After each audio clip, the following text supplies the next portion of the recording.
today that we're going to jump to first, and it's the item number 2, which is the ordinance concerning the Northwest Quadrant overlay and the M1 text amendment and general area update. So, Nick and planners. Oh, it's like, it's never good when they're ganging up on us like this, but welcome, everybody. Nick and Wayne and Tracy. And Nick Norris, could you quickly bring us up to speed of what we're talking about here and what we're expecting to do today? You want me to do that? I want Nick Norris to do that. I'm actually going to have Tracy do that since this is I want her project. Tracy to do that. Okay. Well, so we submitted, so at the last city council briefing, there were 3 follow-up questions, and I think we're here tonight to address those 3 points. The first one was in regards to the airport, and we do have a representative. We have, I think, the director of airport here to answer any questions.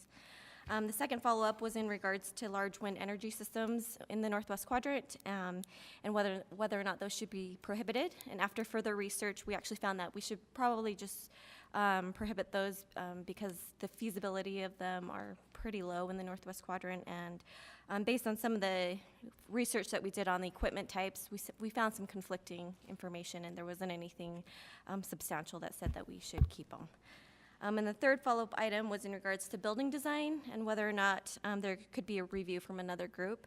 And we believe that best practices were all incorporated within the zoning, and the best way to address these issues is to make sure that they are regulated through the zoning ordinance. And then if we require developers to obtain some sort of design approval from a non-city entity, it creates problems as the city would not have a way to require those developers to do so. And that's all I have so far. We can answer any questions. So, council members, Tracy's response were based on some questions that initiated the council. I just want to check in to make sure that you're comfortable with the responses, or if you have any additional questions related. Yes, Aaron. Just on the last one about bird-related design, I didn't mean that it would be a certifying body or something that they would need to have an official review.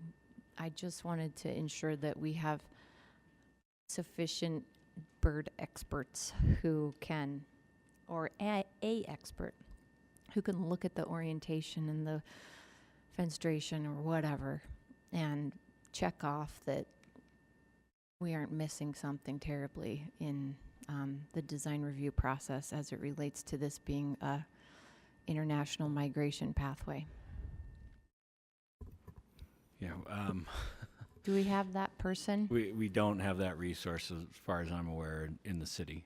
So, Nick, it feels like this is a situation where we've suggested that a criteria for development in this area would be some bird-friendly component, but we're saying we don't have the expertise to provide that bird-friendly design. So how do we... I think those are 2 different things, right? So what we did with those kind of bird-friendly design standards is that we referred to documents and research that has already been done by those types of groups and have been incorporated into zoning ordinances in other places. And so that's how we arrived at those. We didn't just make them up. They're based off, I think if you look at the city of San Francisco has a pretty extensive program, and we took those things from their program, and also city of Toronto. I can't remember the third one, maybe it was Detroit. And we incorporated those things into our ordinance. Now, when I say we don't have a resource of it, that we don't have somebody that I'm aware of who would be an expert on bird-friendly design, who could review it, something that is maybe in addition to standards that are incorporated into our ordinance. So I'm just wondering, sort of a little bit out loud, but Tracy Aviary is a city facility, and they have done some work on their site around bird-friendly design. I don't know if they would claim any expertise in that area or if it was just a part of their design process, but is that somebody that could be accessed? I don't know the answer to that. Yeah. I think it's that through other and other non-bird safe issues we've been through, we've found that even with a great set of criteria based on other cities' developed plans, that sometimes there's an orientation or there's something about the development that on paper checks off but actually misses the mark or creates a target on the side of the building And for birds. absent any sort of required standard in our ordinance, we couldn't require somebody to change orientation based on something like that. Okay. I'd want to mention again, which I've mentioned in the past, that San Francisco, also having a significant migration area go through there, does have a bird. I don't know what the name for it is, people. What's the name of a bird scientist, ornithologist or something, who is funded through their airport and works in that area on these kind of issues and on design. And anyway, so they have a person and they've got those standards. And we actually do have that funded through our airport in a little bit of a different context, but there is some bird mitigation work funded through our airport. And I believe they have some expertise. I see them nodding in the back. You want to explore that? Does Nick want to explore that? Not really, huh? Well, no, I don't know what that would look like in terms of like a project review, right? I mean, I think that's something that we'd have to run up those channels to make sure that that's something that they have the resource to allocate to that. I'm Yeah. not sure that I'm asking the airport to assign a design review component to our buildings yet. Okay. Any additional questions? No.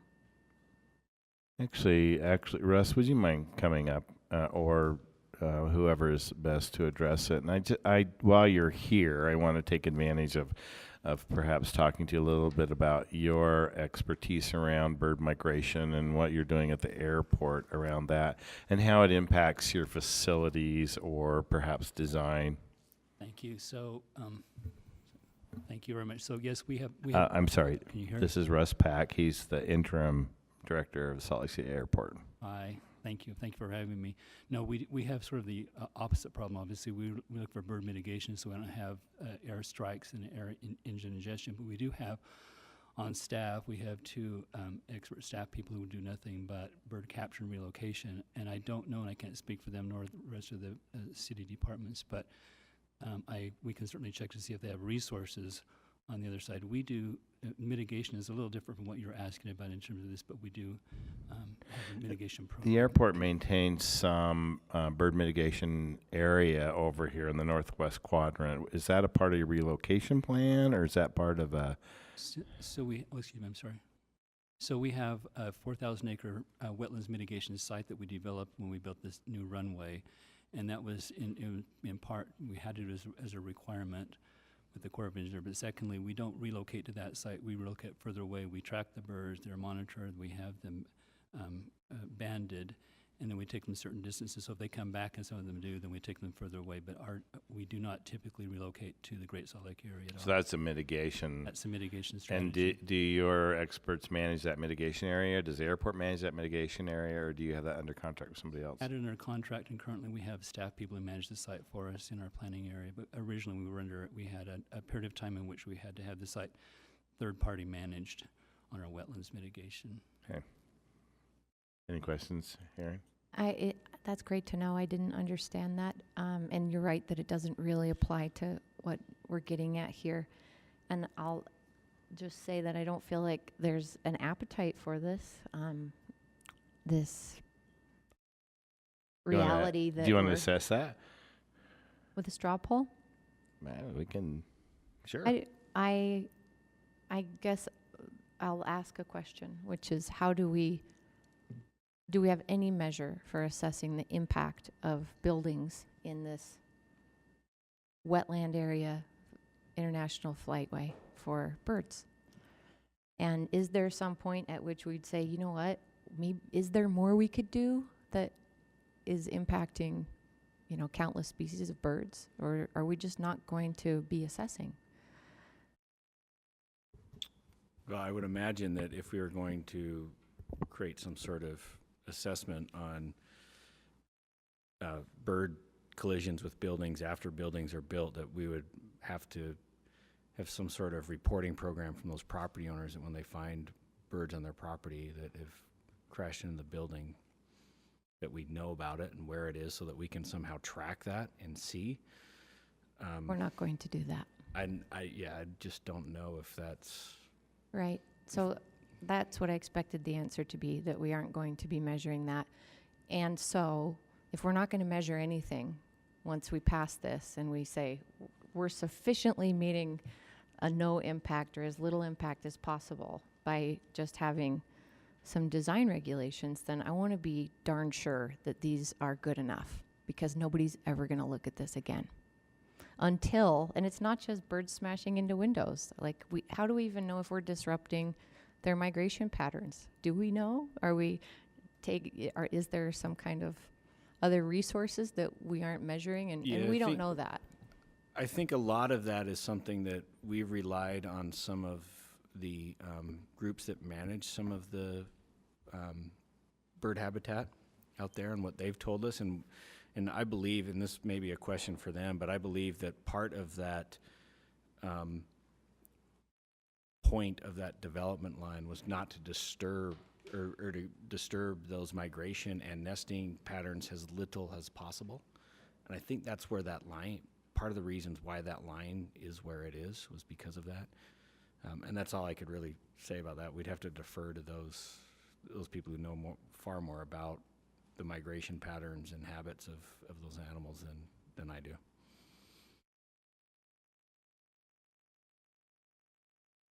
I think I'm standing alone here. I'm sorry, I didn't catch that. I said I think I'm standing alone on this one. It's like a lot of other design planning, where it relies on residents or others to complain in order for us to potentially reassess what we have on the books. And that's in some ways easier when we're talking about our residents who are taxpayers and have the potential to communicate with us. And it's a heck of a lot harder when it's wildlife who are not taxpayers and who we are relying on nonprofits, like God bless them, nonprofits, to track and monitor the impacts of our planning decisions. So I'm sorry to harp on it, but like, they aren't going to tell us, the birds aren't going to tell us what impacts we have. And truly, I think the ones where you hear them smack on the window and their neck's broken and they're down there is only a piece of the impact of buildings, infrastructure on migration pathways. And I think that there are other ways for us to know if we're succeeding or if we're impacting, and to what degree of both. And I just don't see that anyone's interested in wondering, how do we do that? Any other comments, council members? Andrew. What would you propose? We could look at anything from funding for these nonprofits that we probably haven't even let them know that we're going to rely on them to let us know if we're impacting. We could look at giving research money to them to do some kind of analysis, pre and post development. I mean, that's just off the top of my head. And So we did have a project in City Creek Canyon where we had a fire break proposal that was actually, I think it was originally proposed by the state of Utah to do some significant brush elimination up the canyon for fire prevention. And we found a little bit of money and some volunteers. I believe we found some money. I'll have to look into it. And we spent a year studying the habits of birds in the areas that were going to be impacted by this brush cleanup. And I do think it modified the plan down the road. So I mean, there is a bit of a history with that, with the city, at least in that situation where we did some monitoring and some examination. I don't want to deter the development from happening, and I'd rather us say, we're going to go ahead with this, but we're going to make it possible for someone to measure the pre and post, and maybe issue recommendations. I don't know. So, Chair? yes. Just have a question, I guess, for planning staff, if that's all right with you. So I know that you reached out to the Audubon Society, and they're all in favor of this. Have you reached out to them in regards to the building design standards? Yes, they've participated in every aspect of And this. what did they say moving forward? Were they okay with the building design standards and how we're looking at it? Yes, from what I understand, they are okay. The biggest still issue for them was establishing that development line. And then I think, as Nick stated before, that development line also incorporates the importance of important bird nesting areas and uplands that are important for those migrating birds. So I think they're more concerned with where that line's drawn than, and then we did address some of the other design standards that they did review. And then so I don't have to go back and look at it. What is the overall height restriction for the M1 zone? 65 feet? 65 feet.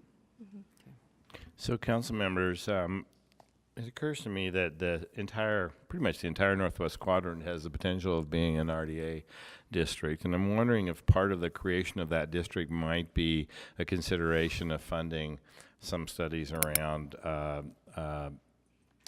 bird mitigation, around building design and impact there. At least it seems like that could potentially be a funding source for ongoing studies, and I think it. I don't think it'd be a lot, but it certainly might be an opportunity for us to look at, can we fund some impact studies going forward? Because I don't know that there's a capacity in the planning department to do that, and without allocating additional funds.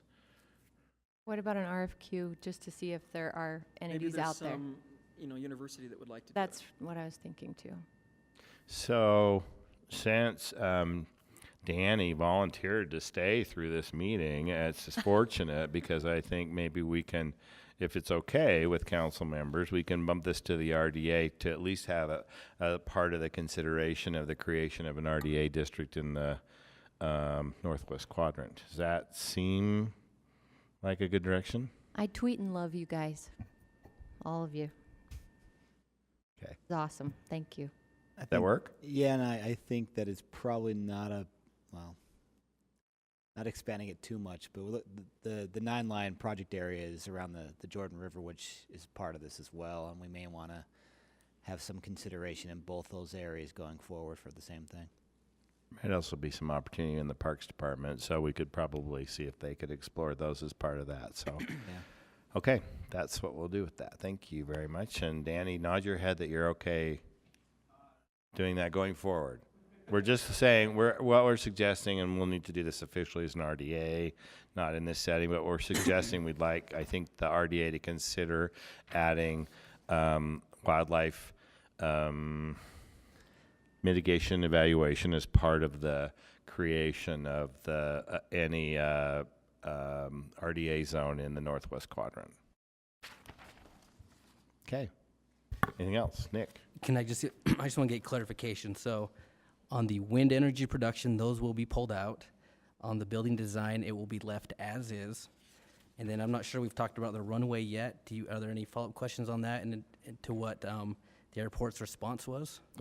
Yes, and council members, there was a modification that we realized should probably happen right now around just a boundary adjustment based on the airport's plan and the property that the airport currently owns. Any questions about that, or everybody good with that?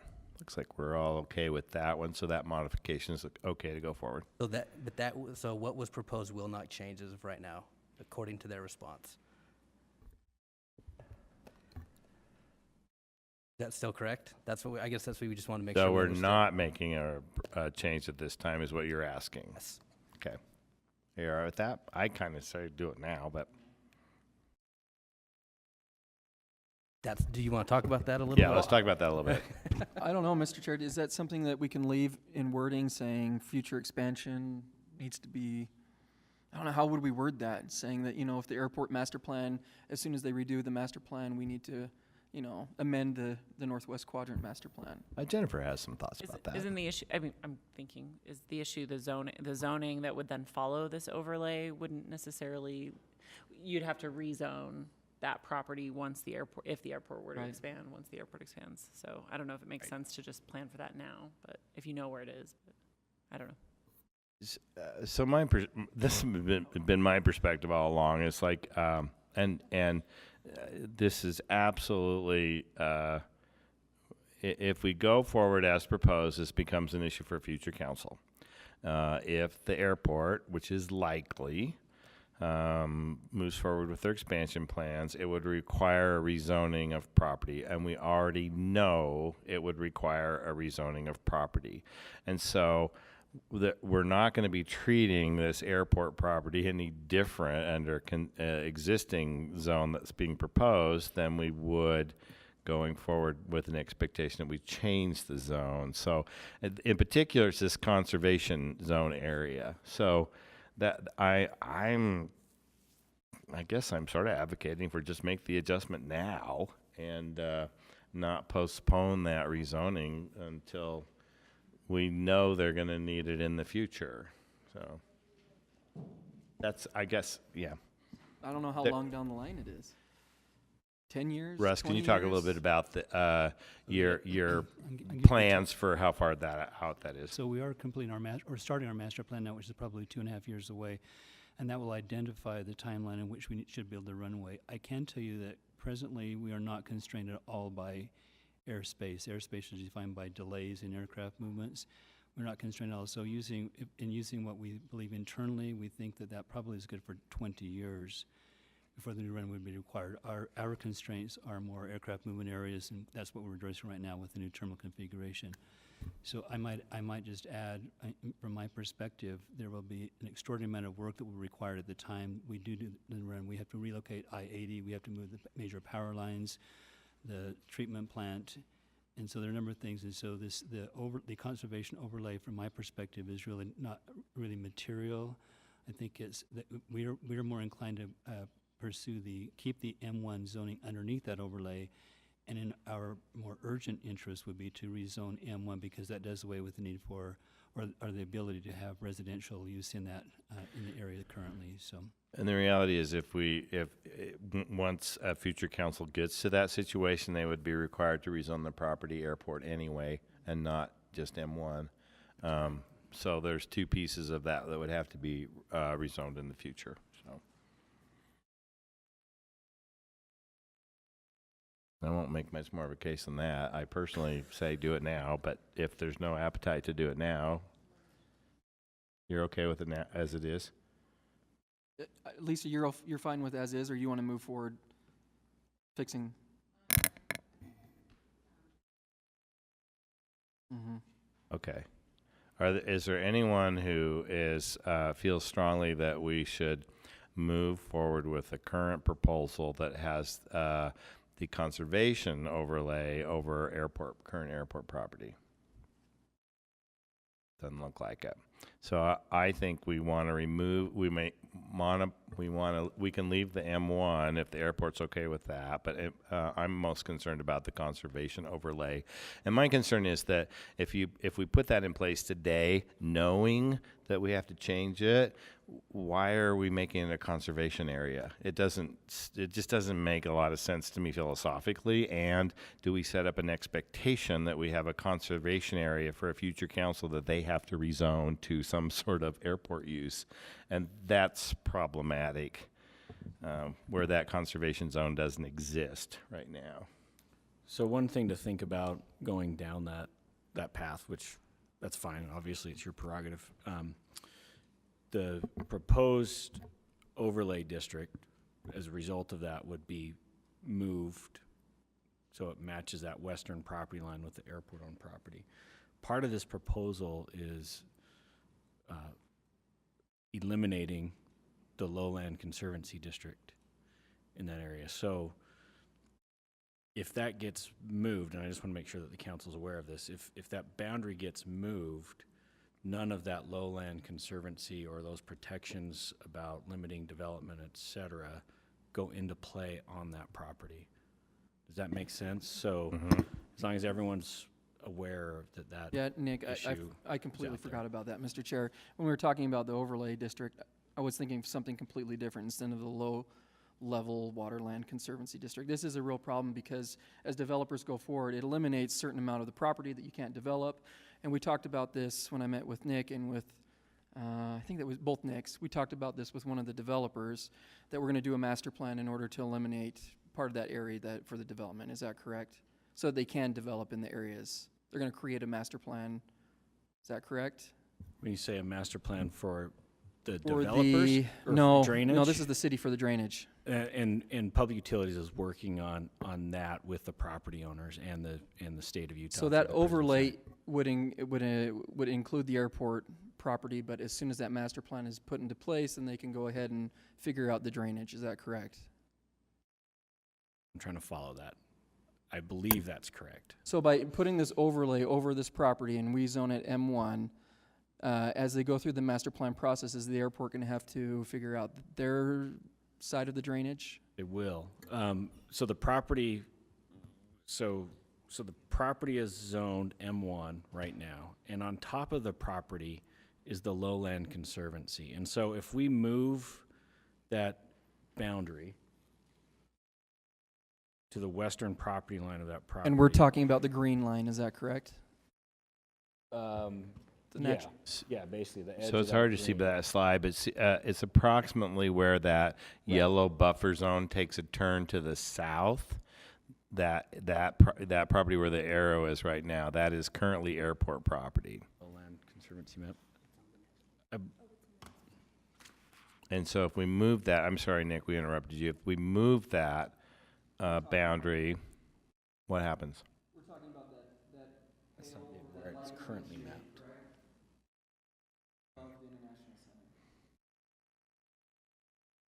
What is going on with this thing?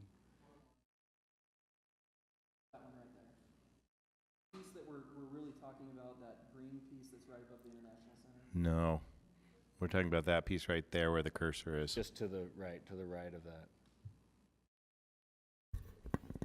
So what the issue is even if we remove the natural area overlay, what we did with the Lowland Conservancy overlay within that natural area was we migrated all of those Lowland Conservancy overlay standards to the natural area.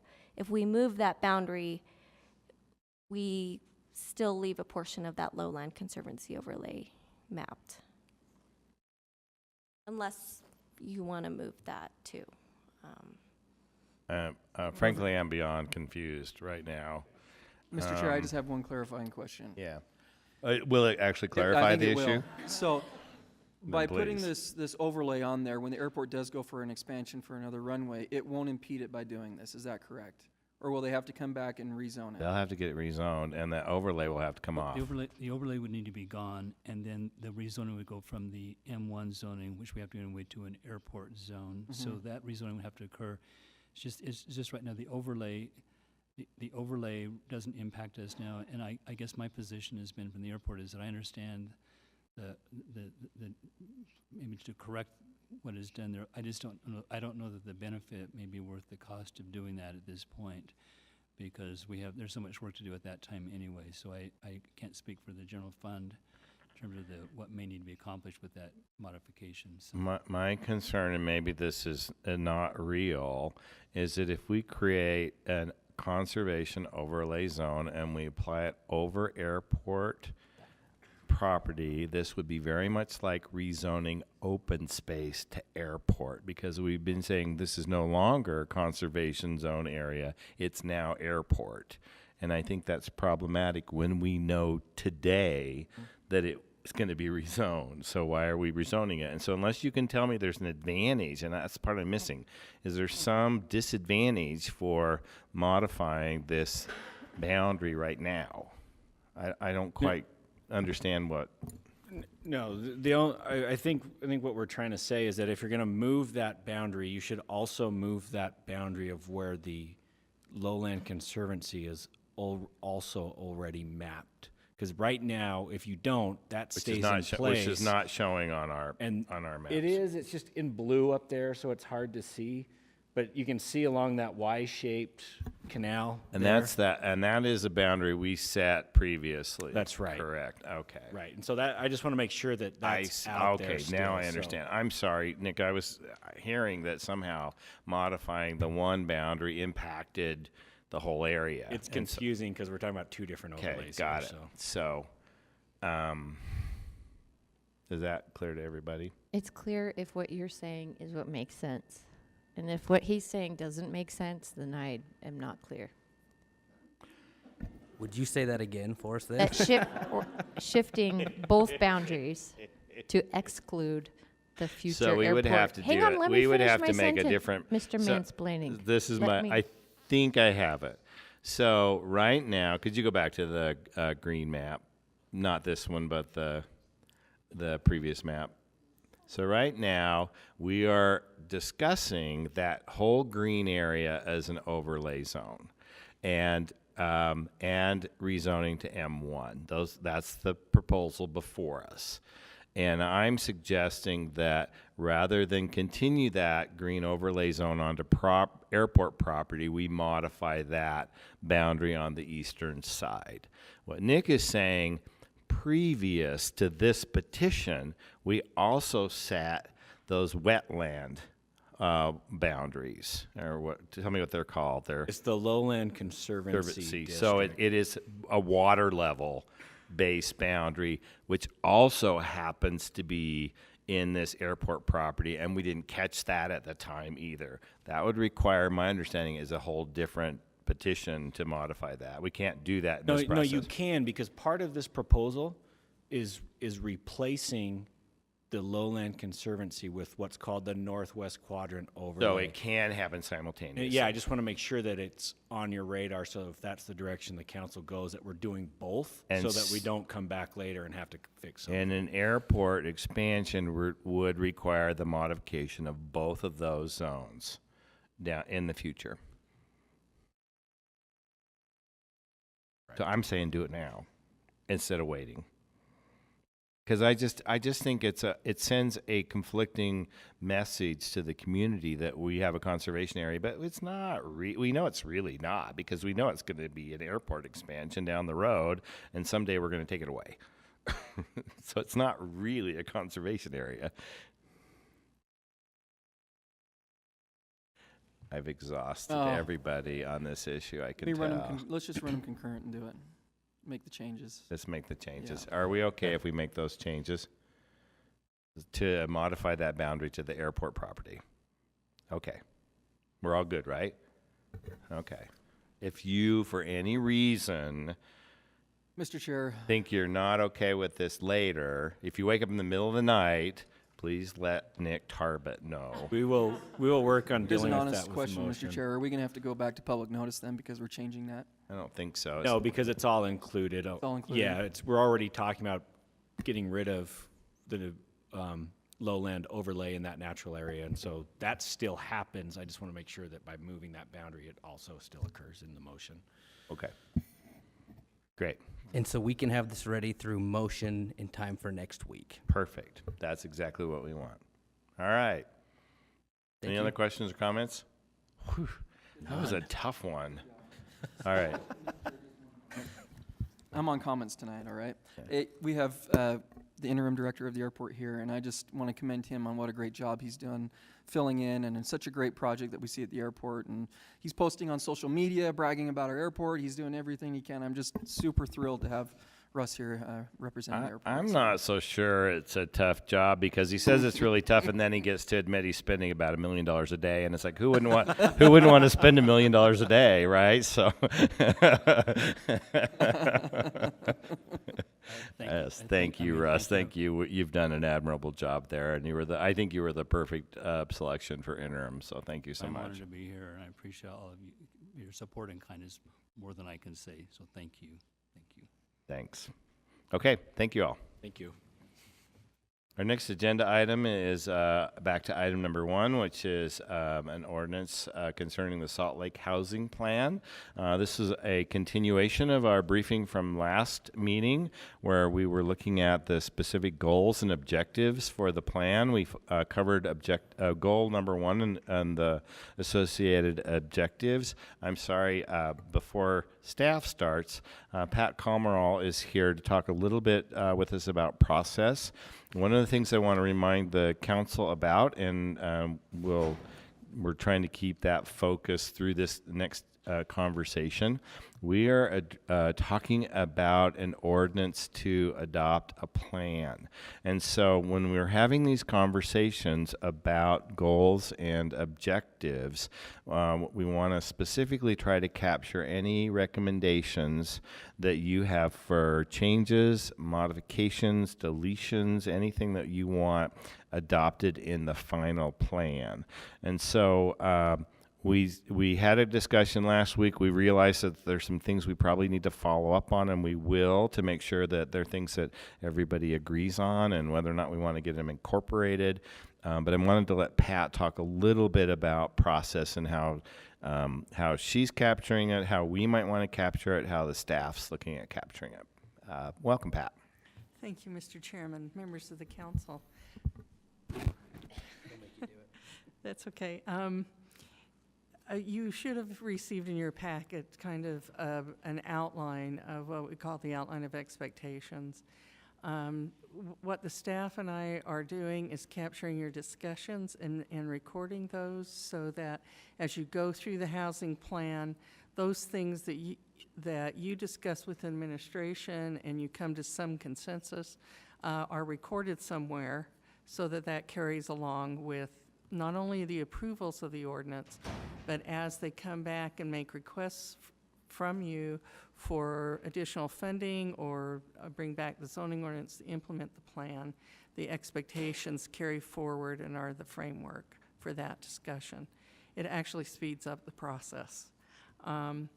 As you can tell on the second page in terms of the outline of expectations, we have recorded the comments that you made. You may not, as a group, agree with every comment that was made, so you need to tag the ones that you want for further discussion. After your discussion tonight, we'll revise this, and each time you discuss it, we will send you a copy so you can see how things are getting recorded. And then just before your public meeting, the staff will refine the language and your consensus and have that available for the public and for the administration. Any questions about that? Questions for Pat? I'll refer you all to the first, the balancing test attachment to the agenda. So this is a living document. Expect this document to change as we continue to discuss these issues. Change and be refined. Yes. So they're incomplete sentences. It's just trying to capture the thought. Mr. Chair, I have a question. On the very first balancing test, providing affordable housing versus maintaining the character of the neighborhood, I'm not persuaded that those are mutually exclusive. I think they often come into conflict, but I think there are times when they certainly can align. So, well, and they often do, and you could say that about each one of these. right. If you remember, they are values that start at the extremes, but as you're discussing them, you're trying to find the balance that gets them closer to the center. So you're absolutely right. Okay, thank you. Does that help? And that's how I'm reading these two, Lisa. It's like that we start at the extremes. That our goal is to figure out where the middle is on this. But those are the extremes we sort of are dealing with out, certainly in the public perception realm. And when the public talks about it, our society is prone to do extremes. We choose one or the other. I haven't And noticed that at all recently, Pat, at any level of government or. Begin that too. But anyway, you start there and you're trying to move closer to the center where you're trying to make sure you're not doing just one or the other, but both are helped. Both of them may be affected, but they were both helped. Pat? Yes, sir. Hi. I'm seeing a blended balancing test here, and it is it's a blend between the first and the last on your bullets here. Disperse affordable housing units across the city versus maintaining the character of the neighborhood. And that feels like a balancing test that we have when we're discussing ADUs in particular. So I don't know if you have thoughts on that. It is, and you've hit right on it, that's the kind of ways people are thinking about this issue.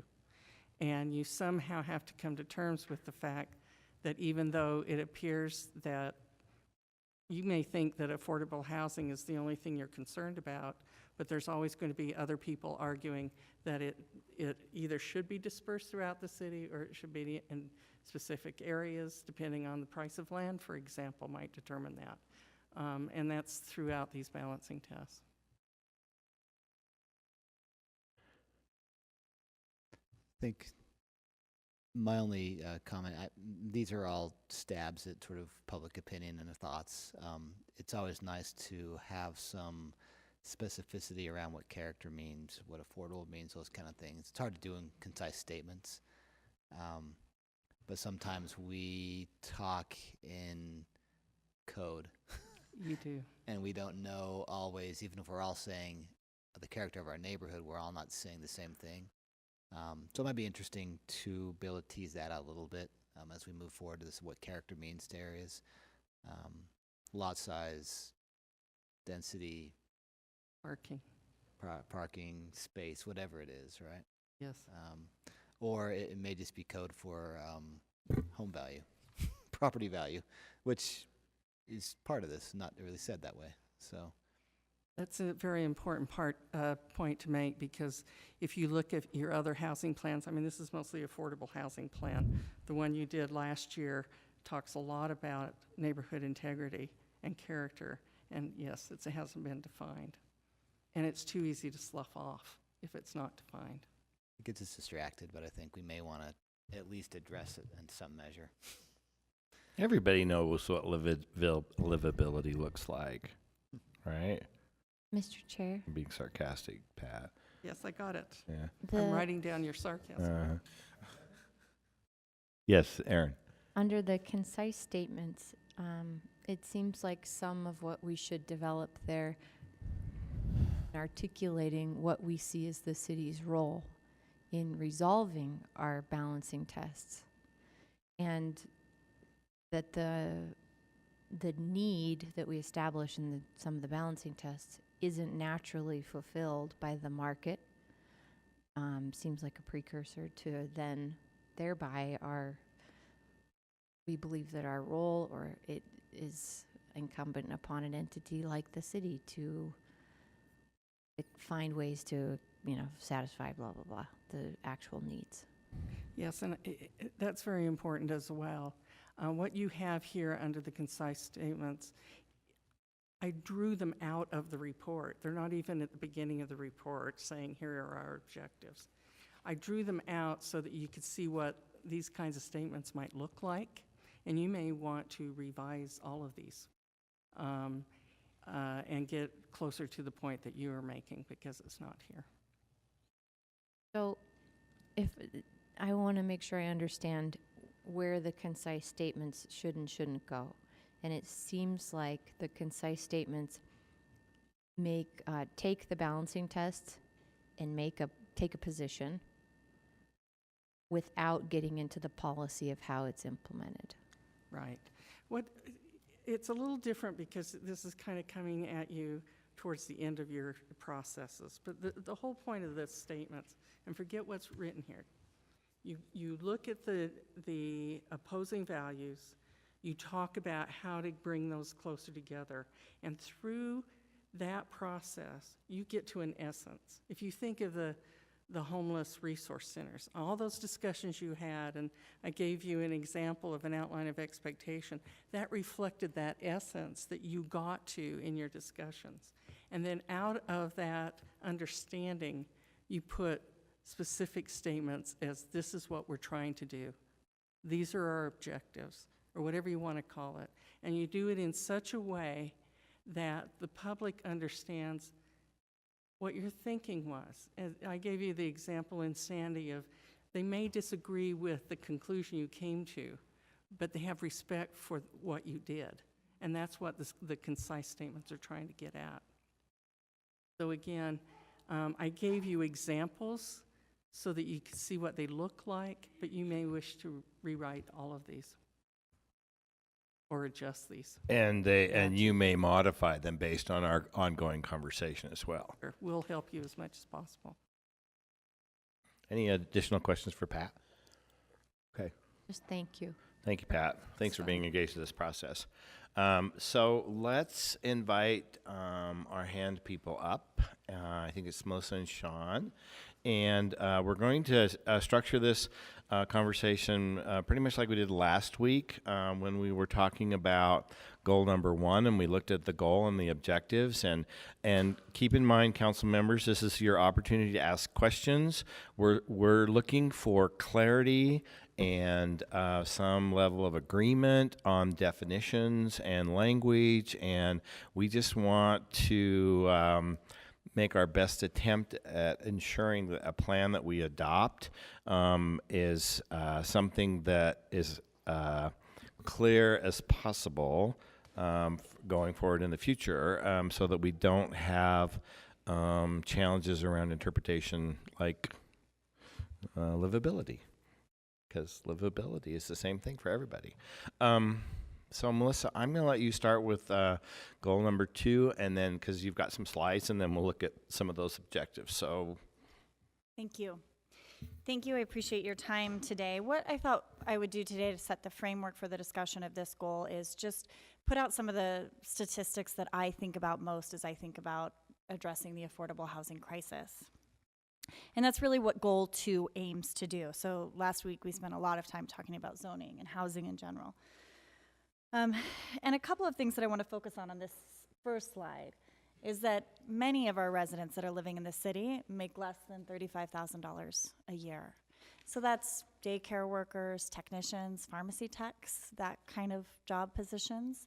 If you get up between 35 and 50, you're getting into some firefighters, public services, teachers, nurses, et cetera, just to give you a sense of the community that we're trying to serve, because they're also cost burdened, which is the sort of next graph over, is that nearly half of all our renters are cost burdened, which is why we're here today. The second slide, I laid out for you what our needs assessment, our research report, the data that we did and looked at Salt Lake City housing availability for what was out there. And I want to contextualize this for a moment so that it's helpful, hopefully, in the conversation as we go forward, is housing is intrinsically linked to poverty. The families that struggle most with housing, and it's connected to everything they do in their life, from the type of sleep that they get. I'm getting less sleep than I used to, and so I appreciate it more. And to where they get to spend their money. If they're spending 80%, they don't get to shop at the local market or invest in their economy because they're too busy trying to keep their housing. And I would be remiss if I also didn't point out that nearly 40% of our single-parent households are living in poverty. So when we talk about the housing crisis, we're talking about those families, and that's really hard on our community. Could I ask one quick question on this particular slide? Yes, of course. Could you overlay AMI to the left of income range to help clarify that? Because we tend to talk in AMI terms here. We don't always talk about the specific income range. Absolutely. Just a sense of that. I will do that in the future.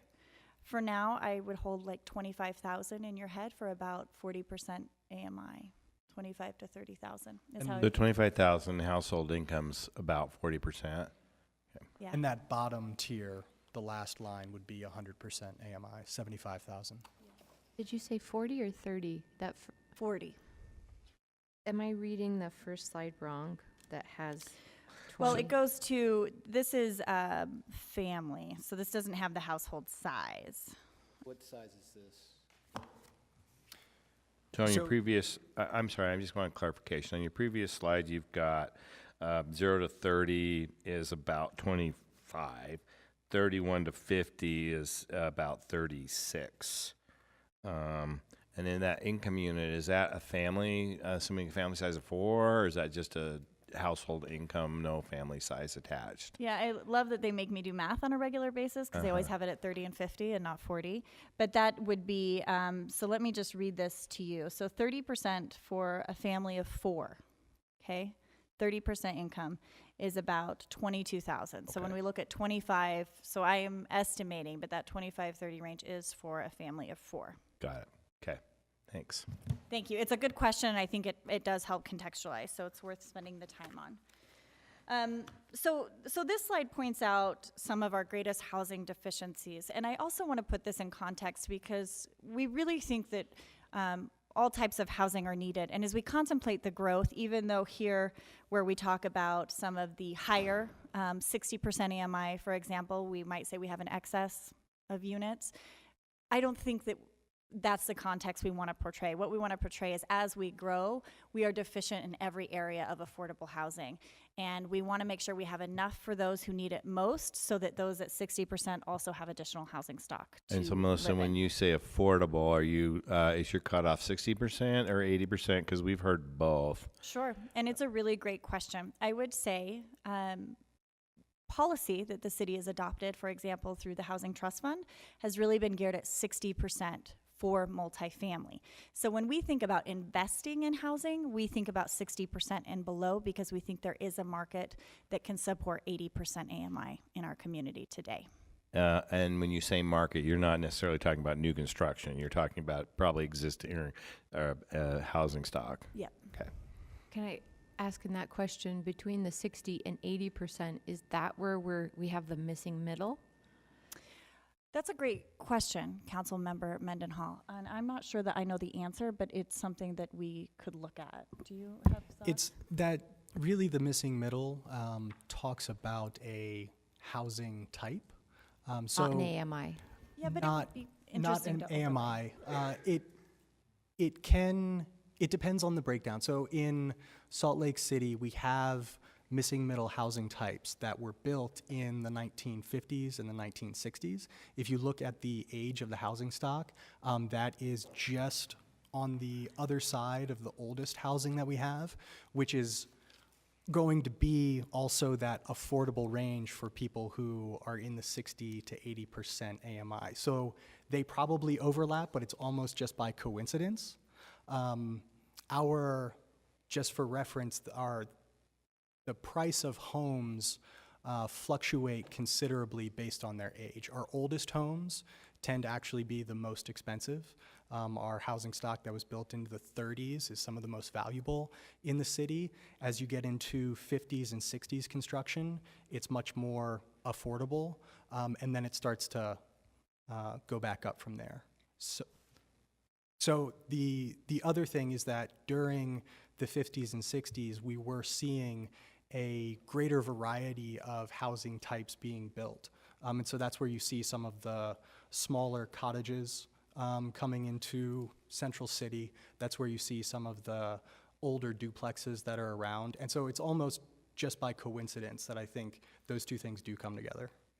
Yeah, and I think philosophically, our intention is if we can create more unit types that are smaller, if you don't have to have a single family detached home, if you could have a single family attached, for example, that might be a more cost-effective way for somebody to access home ownership. So philosophically, we do think they go together. They're probably never going to hit that 40% AMI, but that would range in the 60-80. Okay, thanks. Mr. Chair? Yes, Lisa. On this table, I just want to make sure I'm understanding this correctly. So on the very first line, income range less than 5,000, is that less than 5,000 by what? Annually. Annually, okay. And so they could afford $125. The number of rental units available would be 3,082. And the number of renters. That would be the need. Looking would be a little over 3,000, about 3,100. And there are likely only 364 rental units available for them. That's correct. Okay, just want to make sure I'm Yep. reading that.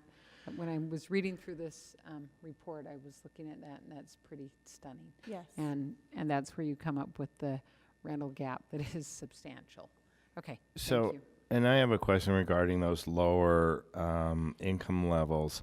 The rental units, I'm assuming they're actually probably tied to a subsidy. There are not units out there available for that rate. But what you're saying is based on our vouchers, existing programs, whatever's out there, we have about 364 units that would provide housing for 3,082 renters looking for them, right? Right. Okay. And where does that kind of break off where you're looking at subsidized housing? So at what level, I know you can't be too specific, but as we're looking through these income levels, at what level does that subsidy component break out of the rental units, and we are looking at just what's affordable out in the market?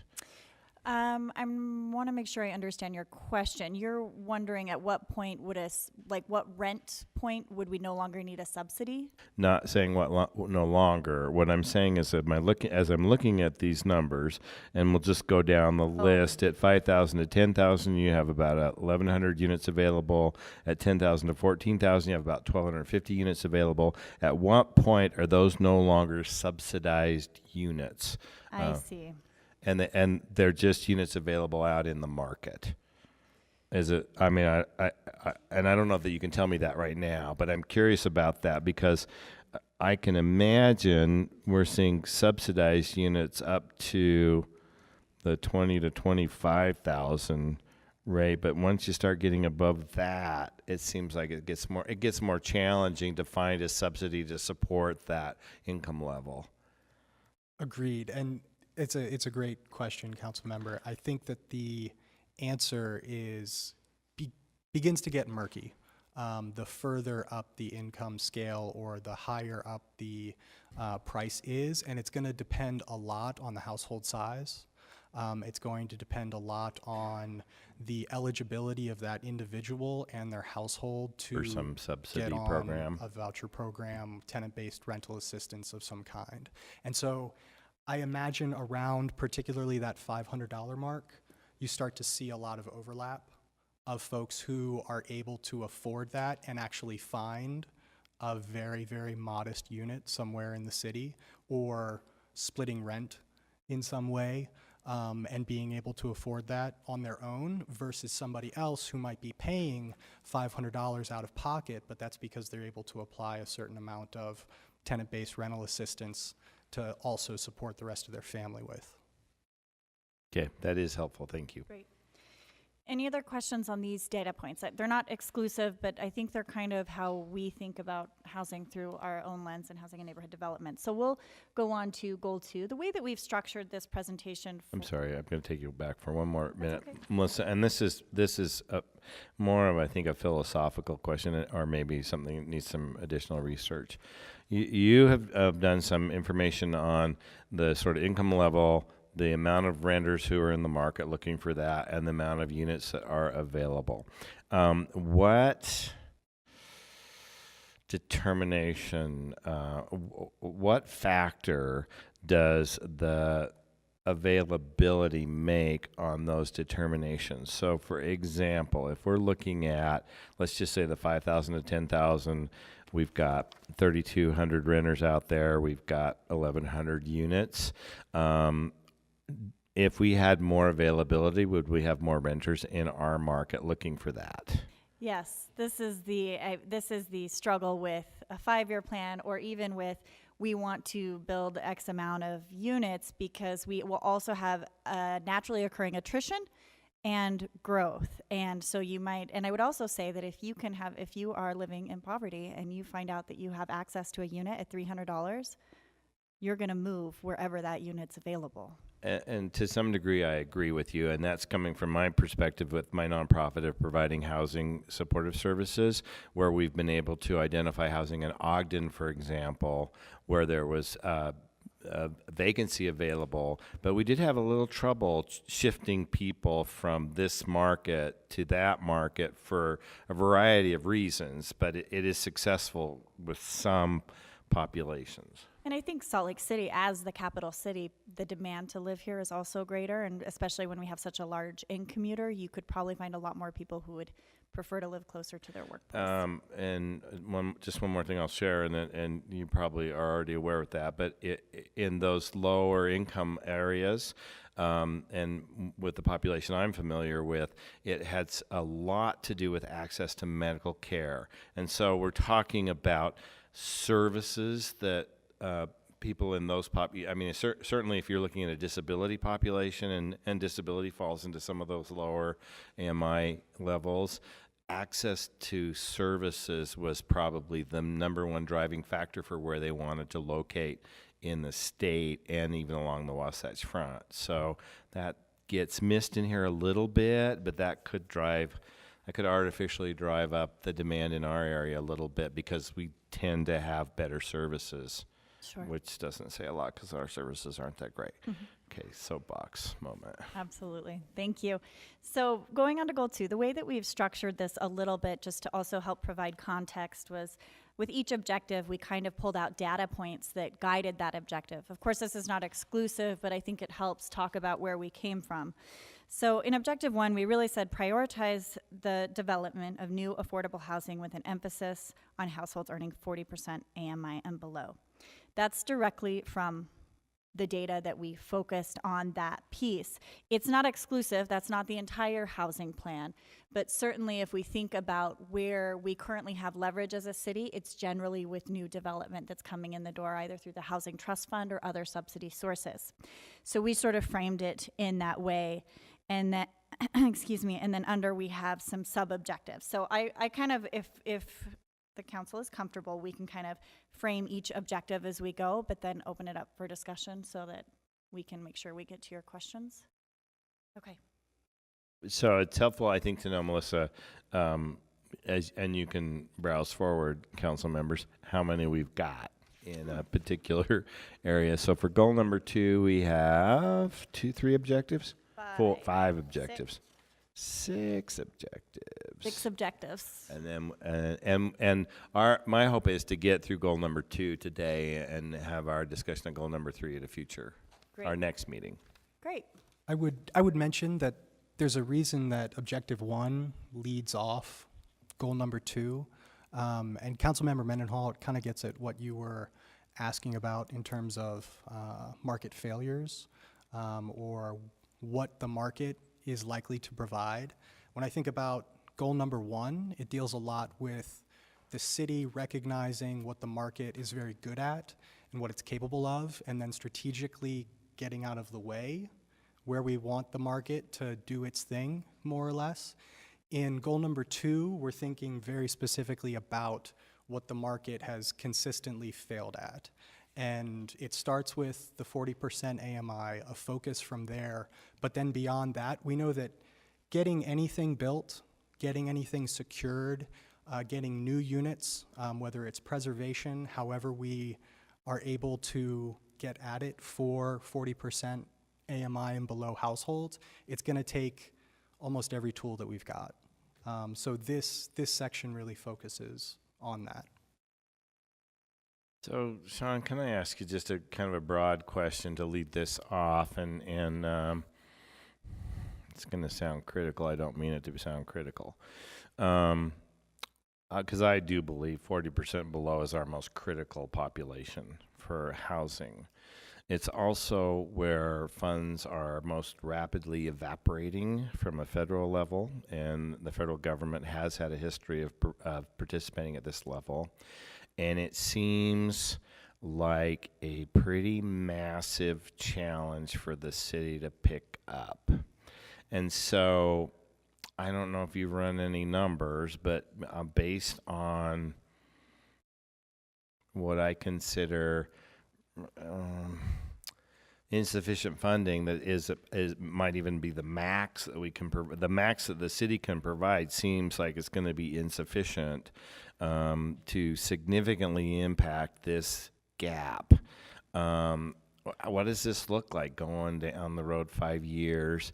And I guess one of the questions I'm asking is should there be a role or an objective in our 5-year plan that is an advocacy objective for really fighting at a state and federal level to fund these programs?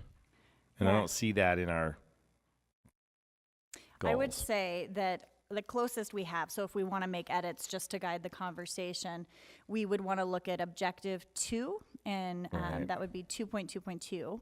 And that's pursue legislative change. And in the body of the plan, we really talk about 3 main things, although it's not just limited to those, but impact fees, real estate fees, and other sort of abilities that we would have to leverage funding. And this is critical because this is not just a Salt Lake City issue. And we will need to work over the next 5 years to really explore and vet each of these funding sources. And not just at a state level, we'll also explore things that we can do locally to engage this group, because Salt Lake City will always be a high demand place, and we will always have a large range of diverse incomes that want to work here.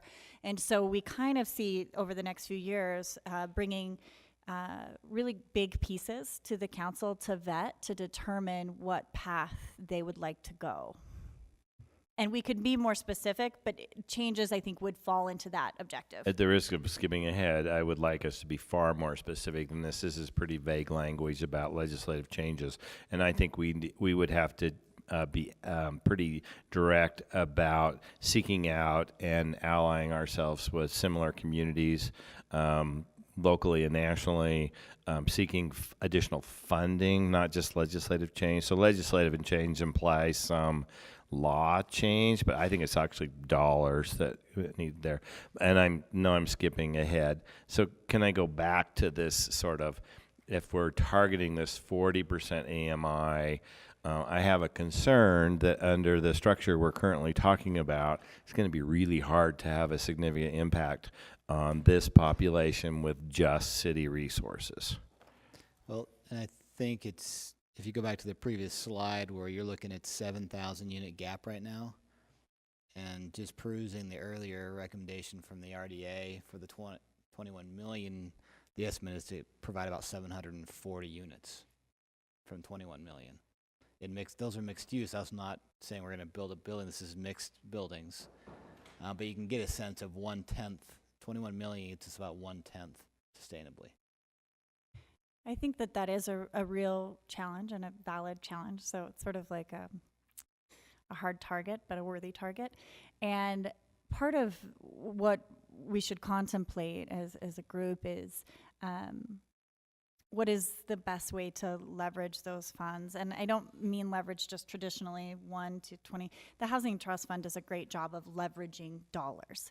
We don't get to say how many units. We have a little negotiating room, but it's really reactive.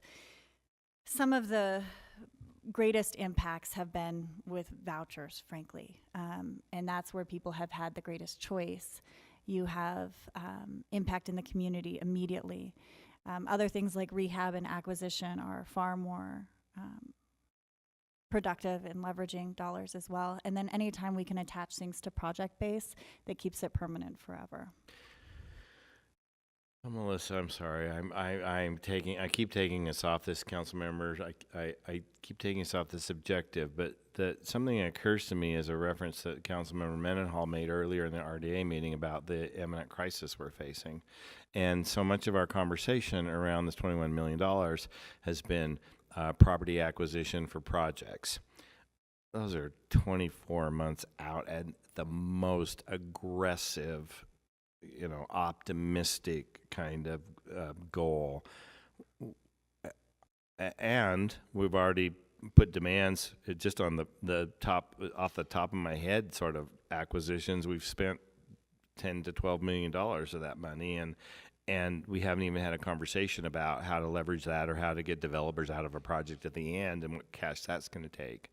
I'm really concerned that we're missing the forest for the trees, that we're really zeroing in on some really narrow specifics, but are we missing our opportunity to truly leverage money? I don't know, but I think one of the things that we've thought about as we put this plan together is it's not one thing, right, which is the challenge. So moving forward, how you contemplate what is your value system, what's most important, or how do you spread resources so you parse out some for immediate impact or getting people stabilized, right? If you were just saying, if we could stop people from becoming homeless, and that doesn't mean that they always end up at a shelter, by the way, right? I mean, they end up on people's couches or other places or a hotel. So, you know, you have a stabilization piece, and then there's a long-term piece, and acquisition plays a real role in that. And acquisition can also be something that can accomplish multiple goals, right? Because if you're able to take a blighted building or crime-ridden building, then you have the ability to really leverage that money in other ways. So for me, I think it's a really great question to ponder, but I think it has to be multiple levers coming in. And I also feel our development community, we're quite lucky here that they'll come to the table with really great ideas if the parameters are out there. And so I think the housing plan provides enough tools for our community to come and say, I can do that, or I want to do this, but we have to provide a framework in which we can invite them in. Fundamentally, we don't have enough units, right? I mean, yes, our crisis is immediate, and we can say we're going to target the homeless right now and use vouchers to get them in. We're going to have to target certain things. If we're going to do immediate work, we have to target certain things. The long-term thing is we become a very, very populous city to provide housing for the thousands who want to be here. If we want to make it affordable, it's a numbers game long-term. Short-term, yeah, I think we have to pick our battles in some ways and say, what are we going to do immediately with vouchers, with subsidies, something like that, to get into rehab existing stock that's maybe fallen by the wayside. If the numbers are accurate, though, we have to look at bigger things such as 2.1.2 and 3, right? We have to have something in place that's a stable foundation that just goes forward, that we can rely on some increase while we figure out along the way as this shifts how we're going to target certain subpopulations with more acute stuff. But without this, I'm worried without this, we're never going to get close because we can't keep up unless we're just going to completely change our zoning and go very, very high and say we are going to inundate the market in just numbers. Aaron, then Lisa, and then I think Derek. Yeah, Aaron, then Lisa, and then Derek. And I know we have to finalize this growing Salt Lake plan, but part of my, I want to go ahead with this faster than we are, and it alludes to the funding, and it doesn't say the word levy anywhere in here, but it basically describes a levy, and we should be having those conversations starting right now in this meeting. We should be having them so that the public can start to think about the reality of, in the context of, as we look at spending our 21 million and realize it's nothing compared to the need and the ongoing need. We should be talking about a levy, and we should be planning as a council to have that dialogue with our mayor and with our residents as a city. It's going to take a long time to get the levy, and I wish it was called out in this plan. And I guess I could say that I could straw poll us adding a levy into more specific. We'll flag that, but it sounds like we might want to add a conditional, an additional objective component there that is looking at financing. It does allude to it. It hints at it, but this is our opportunity to get clarity out of this plan. So we could add that among other options as well, so that there's several examples of what financing or long-term funding source would look like. I would like to know that the mayor is supportive of this direction for the council, and so we need to go about that conversation. Okay. Lisa. Couple things. So objective 1 talks about an emphasis on household earning 40% AMI. 2.1.1, convene a Blue Ribbon Commission. We can check that box, right? That is the Blue Ribbon Commission we're talking about. We have that. My concern when I met with them was that they talked about having 2 locations where they wanted to build something where it was all 40% AMI and below, And I have heard rumors that they are rethinking that, but I have not met with them again to know. But I'm really uncomfortable with targeting 2 locations that are like that. That is putting in low-income housing, in my view.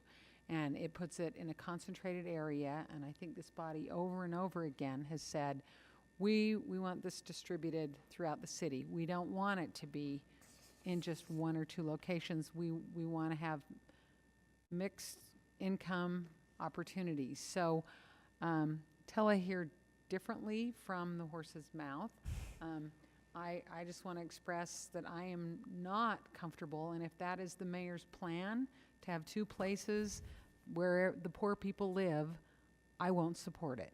Absolutely not. And Council Member Adams, I was in that meeting, and I appreciate you bringing it up in the public forum because it is the administration, the mayor's, and Han's vision to not do that. And so the next time you hear from them, it will very much align with this. With that. Okay, Mhm. then the next 2.1.2, considering an ordinance that would require and incentivize the inclusion of affordable units in new developments. What I'm going to say may sound in contrast to what I just prefaced, but I think there are places where having inclusionary zoning can work really well. I am not persuaded that it can work citywide. And in talking to one of the developers with whom we work who really is very much in favor of doing affordable housing and has proved it by doing that, the comment was made to me, if you have it too widespread, what it ends up doing is that we raise the market rate prices so much that it creates a new group who cannot afford the housing, because we've helped the very low income and we've boosted the prices way up, and so we've stretched the people who may have been able to afford those very same units by doing that. So I think maybe we want to look at having inclusionary zoning in RDA areas. Maybe we want to do it really strategically, I think, rather than citywide would be my view. I just feel like that's a problem. And I like 2.1.3 more, where we have incentives to encourage that. And I'd like to see us also, when we do those incentives, to have it be longer term, to not have it expire in 15 years, because then in 15 years, those people are out. So my thoughts on that section. Thanks. And I think the intent is exactly what you're saying of those.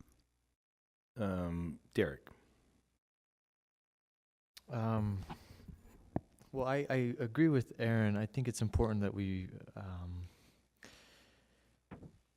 move this housing policy along and start addressing the issues, the policy related issues that are kind of alluded to in this plan. But in our meeting last week, we talked about maybe an action list. You know, after we get this adopted, what's low hanging fruit? What can we immediately address? And obviously, we have conversations like the ADU policy conversation kind of going along at the same time, and they all tie together. But I want to be careful that we don't end up getting stuck in the mud on one policy or another, because as you already mentioned, Melissa, we're coming at housing from many different directions, and there's not one single answer here. And so I have just a couple questions, I guess one main question, and that is, can you just give me a quick update on the status of the Community Land Trust? Because I saw that was mentioned over here, and I remember that we've talked about this earlier this year, and I just haven't heard anything in a little while. So if you could give us an update there, and then maybe talk to us about after, for instance, we move on from this policy and we, we approve it and we are ready to start addressing policies in particular. Can you talk to this body about what you would recommend to be some of the first things that we address? Sure. Thank you. The Community Land Trust, you created that body and that ordinance, and we have been working diligently to get the policies and procedures in place to sort of realize that goal. And so we have several parcels of land targeted, and we look forward to putting our first home in the land trust before the year end. And so that will be very exciting. But the mechanism is there, and so we look forward to collaborating with our community on using that as well. Now, I think you had referenced earlier on that you're kind of doing this pilot project learning as we move forward kind of opportunity, and I appreciate that. But how quickly do you see this ramping up? The Community Land Trust? Right. Well, it gets to Councilmember Kitchen's second question about what are the most important or first things that if I could request that you would do. And that is the Community Land Trust. I think the framework is there, but like all things in the housing plan, in order for it to ramp up or become sustainable, it will need some sort of long-term funding source. And so as we look at investment, that's really what it will teeter on. So we will get the framework this year. We'll do 5, 6, maybe 10 homes. And then from there, we'll reevaluate the cost of what it takes to administer and how we could make it sustainable, because a lot of these land trusts not necessarily produce revenue, but they really minimize sort of the cost to it. And then with that, it goes to one of the most important things that we'll need to get started on is identifying that long-term funding source. I'm glad you brought that up, because as Lisa and Aaron were asking their questions, I just jotted down a few ideas that I have as far as policy conversations that we might consider. And the first one is a dedicated revenue stream. And then to the point on 2.1.3, I wonder, in your opinion, would it be worthwhile for us to have a conversation for policy relating to city-owned property being dedicated to housing? I don't know if you've thought about what that might look like, or if it would be worthwhile for us to do something like that. I think it's a policy worth exploring. Yes, I don't know. We haven't spent a ton of time thinking about what that would look like. We did include it as an option in terms of inclusionary zoning. When one of the reasons that we're a little vague in this, consider an ordinance that would require and incentivize the inclusion of affordable units in new developments, is because we wanted to give this body the opportunity to look at the many ways that might shake out for our community. And one of those ways could be evaluating an internal policy of, is this a good fit for affordable housing? It may not be everywhere in the city. Revitalization efforts might be a bigger priority for certain communities.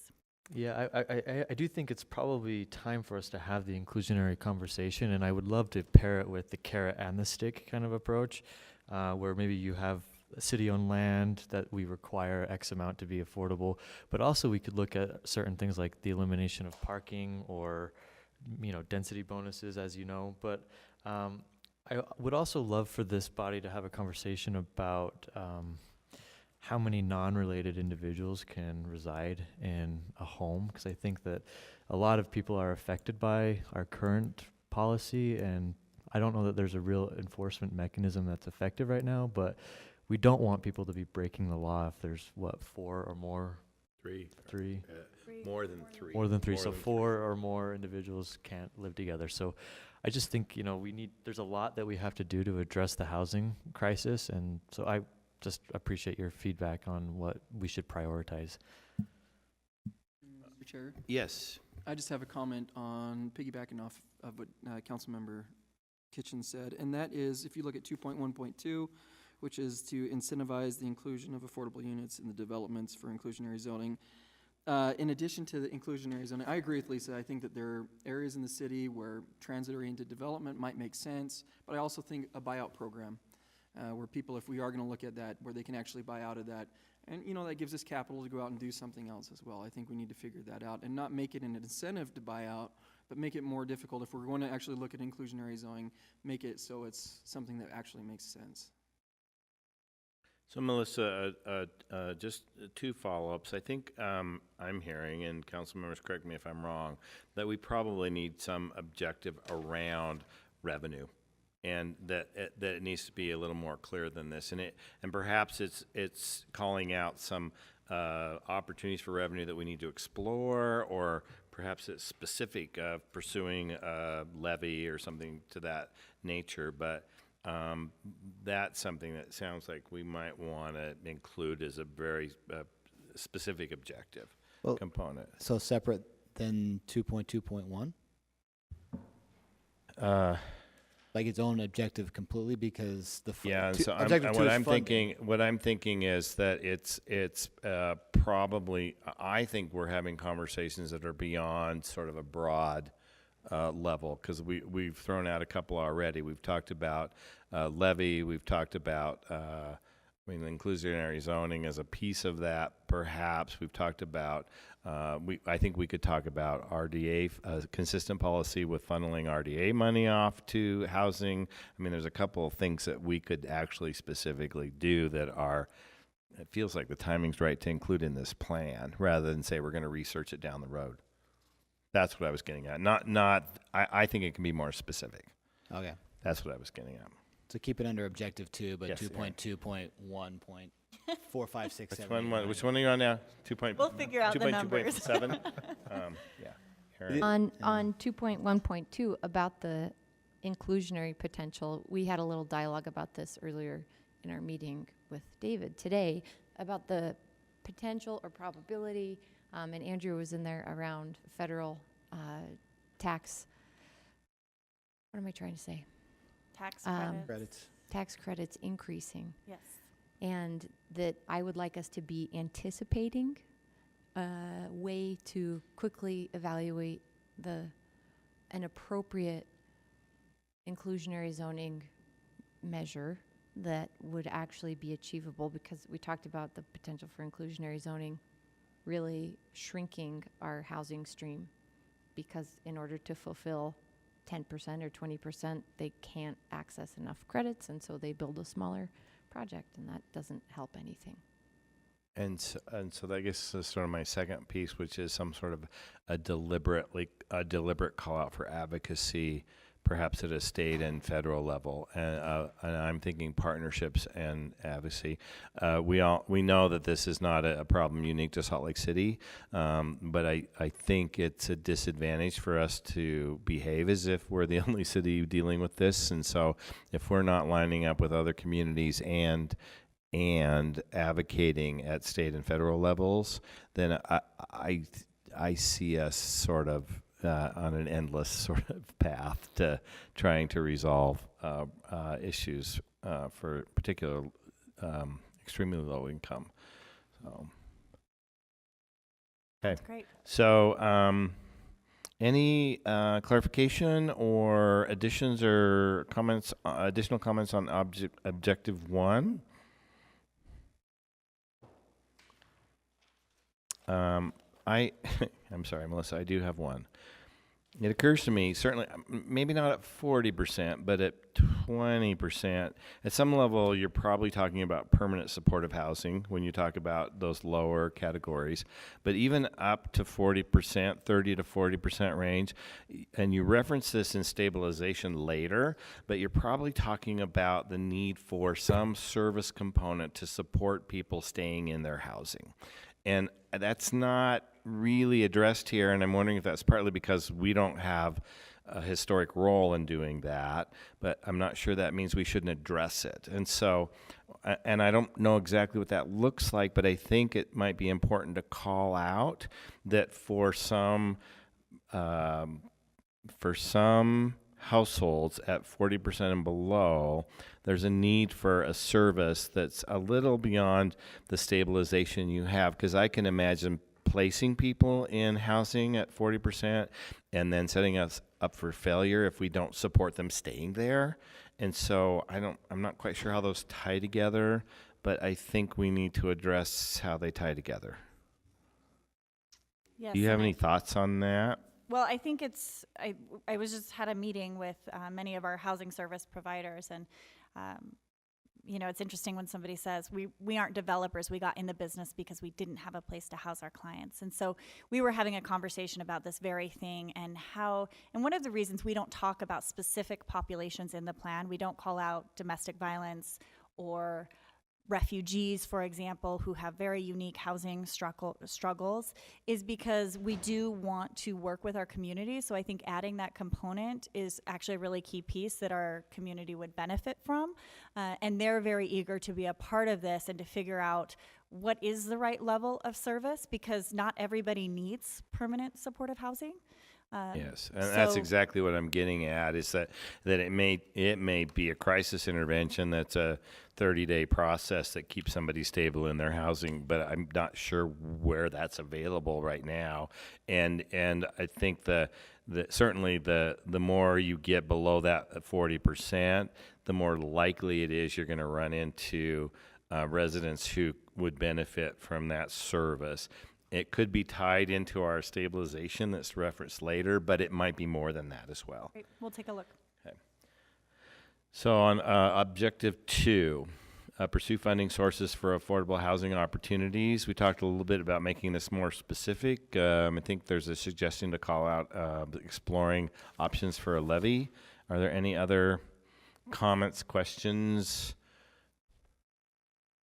around objective number 2? Let's move on to objective number 3. Stabilize very low-income renters. Working with housing partners and government entities to create an incentivized rent assistance program. Melissa, talk a little bit about this and how you envision it based on Mr. these Chair, words. Yes, Derek. Can I actually go back to objective 2 really Sure. quickly? On 2.2.1, what do you imagine to be the best dedicated long-term revenue stream? Wow. I don't. I'll give you my top 2. How about that? I think based on what we've seen across the country, we've seen a very the use of impact fees as a constructive source for affordable housing. It requires a nexus study. It's very linked, so it's a formula base. So that has worked. And so when we think about legislative change, we think of that. And then internally, it's really up to the city. Where we've seen the most success is through either bonds or levies. Levies tend to be voter approved, and you can revolve them, where bonds, and we'll of course circle back with finance, but generally couldn't be used for a loan fund, for example. Have you seen any other municipalities or communities moving forward with the fee on short-term rentals that can amount to anything worthwhile? That's a great question. I think we're still looking at that, and it's something that Community and Neighborhoods, Mike Reberg, Nick Norris, and myself will contemplate as we go forward, as we look at the market. It's so new that we haven't been able to see what impact they're having in the affordable housing market. And the challenge in markets like LA, for example, where it really was a major cause of housing becoming unaffordable. And so they really linked it to that as well. So we are being mindful of that and looking forward in our own community about how to, one, mitigate, and two, assess what the actual revenue would be. But we want to set that up from the beginning, and I think we have an opportunity with that because there's no statute in place for that. So, and if it's set even at a low cost, it provides opportunity for incremental change over time. So, Melissa, I would propose that we add some language that says very specifically explore levy, and also impact fees are currently not allowed for housing based on state statute. But if it's a successful model elsewhere, I'd say explore legislative modification to assess impact fees. I would be that direct about it. If you're all okay with that. Okay. All right. Objective number 3. Stabilize very low-income renters. Melissa, talk about that. This is a vague kind of thing. Can we be more specific than working with somebody to make it happen? I think you have some ideas. Well, Councilmember Penfold, this is probably the area that getting at the need for support for certain very low income households probably makes the most sense.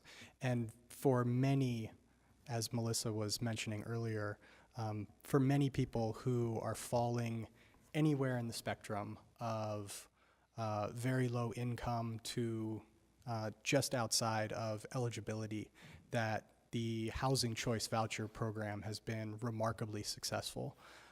It gives people the opportunity to make decisions about where their family should be, where their household needs are. It allows them to move into different schooling neighborhoods. It allows them to move closer to their work and to make choices like anybody else who wouldn't be tied to some assistance funding program make decisions. It also allows for greater flexibility in the market, that as project-based units are very stationary, and someone who has the ability to apply their coupon, their voucher, wherever they want are able to move around. That said, there just aren't enough of them.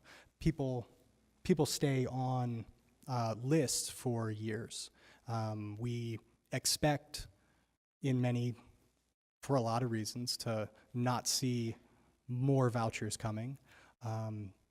If we want to maintain a robust system and to allow that to grow, or to continue to think about how we could use that, then there are examples of cities creating their own voucher programs.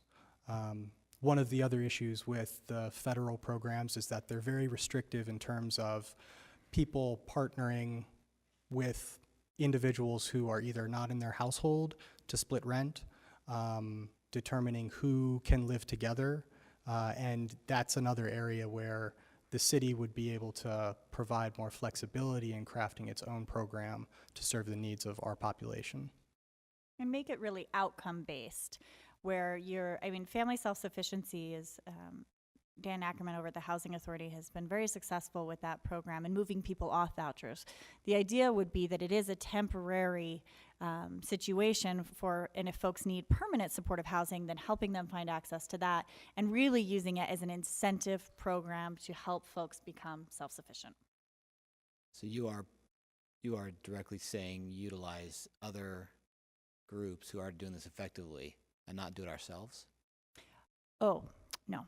I am saying we help create a funding source and work with our partners who do this effectively and successfully to help shape parameters, which is why it's so vague, because we as a city are not voucher experts, and I think that we would rely on our community to help shape it. Is that what you were saying? Yeah. Then I do agree with you. So we're not going to take on a new housing program from the No. Salt Lake City Housing Authority. Already has a housing authority. No, we heard from our community Okay. that this is something that they needed, and so we would go back to them and say, how do we do this in a way that works? So it's a funding mechanism and a resource mechanism. Chair? Yes, Lisa. I know how effective they are. I also know there are not enough of them. One question I have is, do we see that as, once we invest that money, it's gone? And so is it a good use, is it a good way to leverage our funds? I think that depends on what the priority is. I think that stabilizing families has incredible impact in communities for their capacity to engage and evolve, which has tremendous outcomes for school and grades and graduation and low crime rates. If you have one-time funding, it probably wouldn't be the best funding, because you also don't want to set up a program where you have That's exactly my Yes. point, that we give it to them this year, Right. and then we don't have the money next year, so Correct. then they're where they don't want to be. So I think knowing what the proposal is to fund it long-term is really a key to having it work. Because I don't care that much if we don't get bang for our buck because of those very things you said, as long as we can continue to sustain it. I think it's a great policy because it also leverages the private market. We help people rent private apartments, private landlords, private property. It helps them, especially in the market downturns. It's a stability piece for a lot of landlords as well. We don't think of it right now because the market's really hot, but I like the idea of taking public money and using it in the private market to help that continue on, so we're not doing it all. One of the things you mentioned was outcome-oriented, and it's late now, but what I wish the objectives and goals were laid out in another way was to show us the different sort of the balancing tests of it that we want to provide. We need to do some things right now. We want to do some things that lock us up for the Community Land Trust in perpetuity, and that there are different priorities attached to different time schedules probably, and how these objectives sort of filter down to achieve different values at different times. It seems like maybe you already have something like that, but you know what I mean, to help us visualize the spectrum of need, because it's not the same, and Lisa's right on that isn't probably the biggest bang for our buck, but it absolutely is a part of the spectrum of needs, right?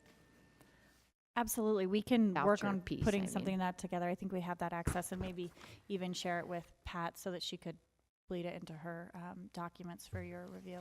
I think that would be really helpful, because there's a lot to get our thoughts around, and I want to make sure that we're covering that spectrum.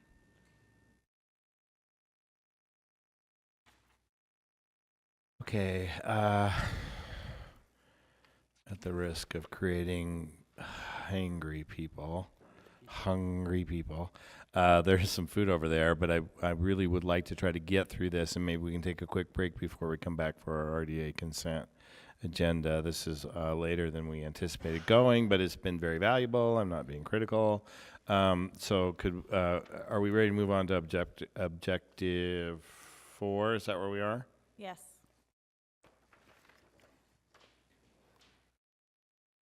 So any questions or comments about objective 4? Yeah, Derek. So I just have a comment, and you probably already know about this property, but there is a vacant multifamily building in District 4 just to the north of the old public safety building on 300 East, and I don't know the exact coordinate, but I met with some constituents a couple weeks ago about the property because there's squatters and some issues with it, and that seemed like an enormous opportunity for us to pick up and renovate and put people in homes. So I can have staff uncover the exact address and send it your way, but to this point on 2.4.2, I thought that would be something worth flagging. Absolutely. Thank you. Thanks. Any other questions, comments? It says to secure and preserve long-term affordability. 2.4.2, work with community partners to acquire hotels, multifamily properties to preserve or redevelop them as affordable housing. I just want to point out that this is really great for me because some of these low-income motels, they're not affordable. I mean, $250, $300 a week is not affordable for these families. And for people to say, oh, it's a stopgap, but you're getting gouged every time you go there to have that that stopgap. So I really appreciate you honing in on these items, especially those affordable housing for those multifamily properties, but those hotels specifically. So that's great. Let me just say what I appreciate about this is that we many times I think assume that affordability is new construction, and the reality is affordability is probably old existing stock far more than new construction, and so I appreciate that we address preservation of that, which the market is influencing too. So objective number 5. With landlords to both improve housing stock and to rent very low-income households. Any comments, questions, additions, modifications? Aaron, did you have something? Okay. Anything else? Yes, Andrew. Just be a lot of details to be pulled out of 5.1 there. It's this balancing act about helping landlords feel safe in renting to less stable incomes. While, what's a good term for it? While not propping up problematic landlords who exploit. It's always a tough thing. Who don't care for their properties, who don't maintain, who don't follow best practices, et cetera, et cetera. Yeah. So it's a good balancing testing again. Thanks. Any other comments? No. I'm sorry? Yeah. 5. Yes, 5. Okay, number 6. Or maybe back to 5. I like number 6 because it's really hard. I'm trying to buy a home myself right now in District 4 because I have to live in District 4, obviously. And as first-time home buyers for Moody and I, it is impossible to find an affordable place to live. And I only have a city council salary, so, you know, I don't know what that means. But anyway, we can go to that chart at the beginning and say, I can tell you right where you are.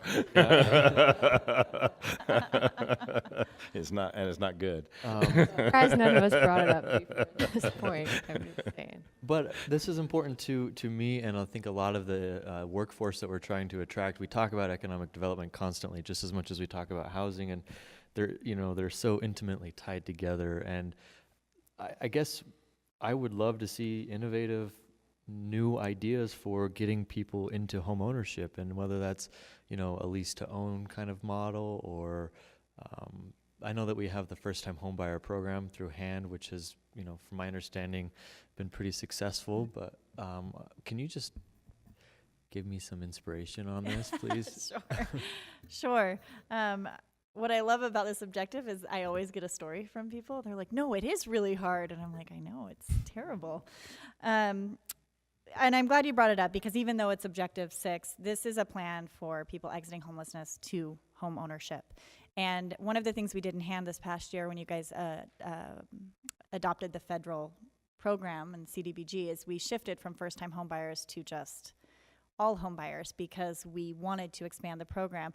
The market is so challenging now. This is exactly what we're looking for, is how do we need to adjust our programs to increase access in a way that we haven't thought about? And is that larger down payment assistance? Is it lease to own? Is it different types of housing models?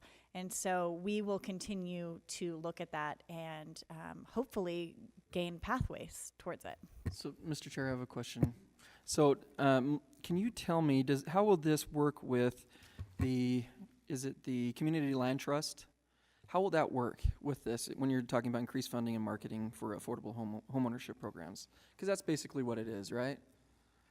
Yes. Program. Right. And so now you can think of home ownership. You either get a low interest loan or down payment assistance, and those are probably the two most popular ways. What we could suggest through the Housing Land Trust is that with a sustainable funding source, city could purchase land, and therefore it would allow our agencies to do mortgages for folks who need the housing. And so they would intersect in that way. It also would play off some of our zoning conversations and infill if we can start building 2 homes or single attached dwelling units on land trust properties that would also provide additional housing stock and incentives for homeownership. Mm-hmm. That's good. I had another one to add to this: increase home ownership opportunities. We have nonprofits like NeighborWorks who have opportunities to purchase homes. I think it'd be smart to put it in there that we work with local groups that can do that to help. I think that's the problem, is that I've had people come to me and say, well, do I work with the city or do I go to NeighborWorks? I said, there's no reason why you can't do both, right? Right. I think it's incorporating that so you can help people understand this is what you can do to help get into a home. Great. Will do. Anything else? One other part on this 6261, partnerships with the CDC. Is that a potential for fulfilling the home ownership part? Working with groups like CDC or NeighborWorks or something? Absolutely. Both and all of the above. Should we get more specific about that, or? We can, yeah. Because that is a partnership and we're not really calling a partnership out in this one. Yeah, absolutely. So could we insert language to increase funding, marketing, and partnerships to increase affordable housing Absolutely. ownerships? Absolutely. Thank you. Okay. Thanks. So, Melissa, thank you. That completes goal number 2. Next meeting, we'll talk about goal number 3. Staff will be modifying your value statement guide document. Melissa, I do have one sort of final question for you, and we grilled Danny on this earlier, so now I'm going to grill you. We are having this perception, and some of it I think is reality, that we've got many entities dealing with housing, but how do these all integrate into an overall city housing policy direction? So There have been some communication challenges with the Blue Ribbon Commission and what they've been tasked to do. I think that's sort of realigning. There have been some conversations at hand about existing programs and future programs. There's certainly an RDA component that's a significant funding component of it. How are these integrating? Who's overseeing all this? Are you a housing czar?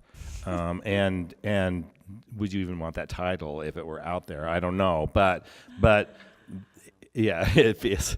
I have problems with the czar thing of it, but what is that? I think one of the things we've identified through these conversations is that that we have a critical need and we don't have a lot of financial options right now, and it's potentially really easy for us to spin our wheels, waste money, make poor investments or poor choices. So how are we collaborating so that we reduce that risk? Yeah, I think it's a good exercise in how we bring multiple tools to a table to achieve a few outcomes. And I appreciate what you're saying, Council Chair Penfold. And I think that the way that I view it from housing and neighborhood development is we have created this plan that every body, both body and buddy, plays a role in, and how do we act as a facilitator to bring folks together and find the best uses and sources for that, while leveraging our public sector and private sector partners. And that is challenging, and housing is challenging.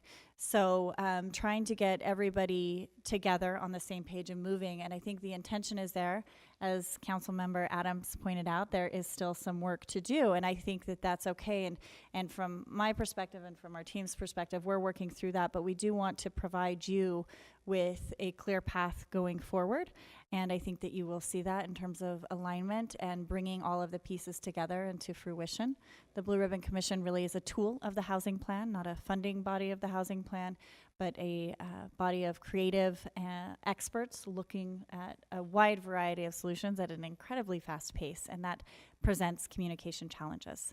So I will continue to work on this and to work with Danny, and I will continue to push this forward. He's here. And get you some real clarity around that.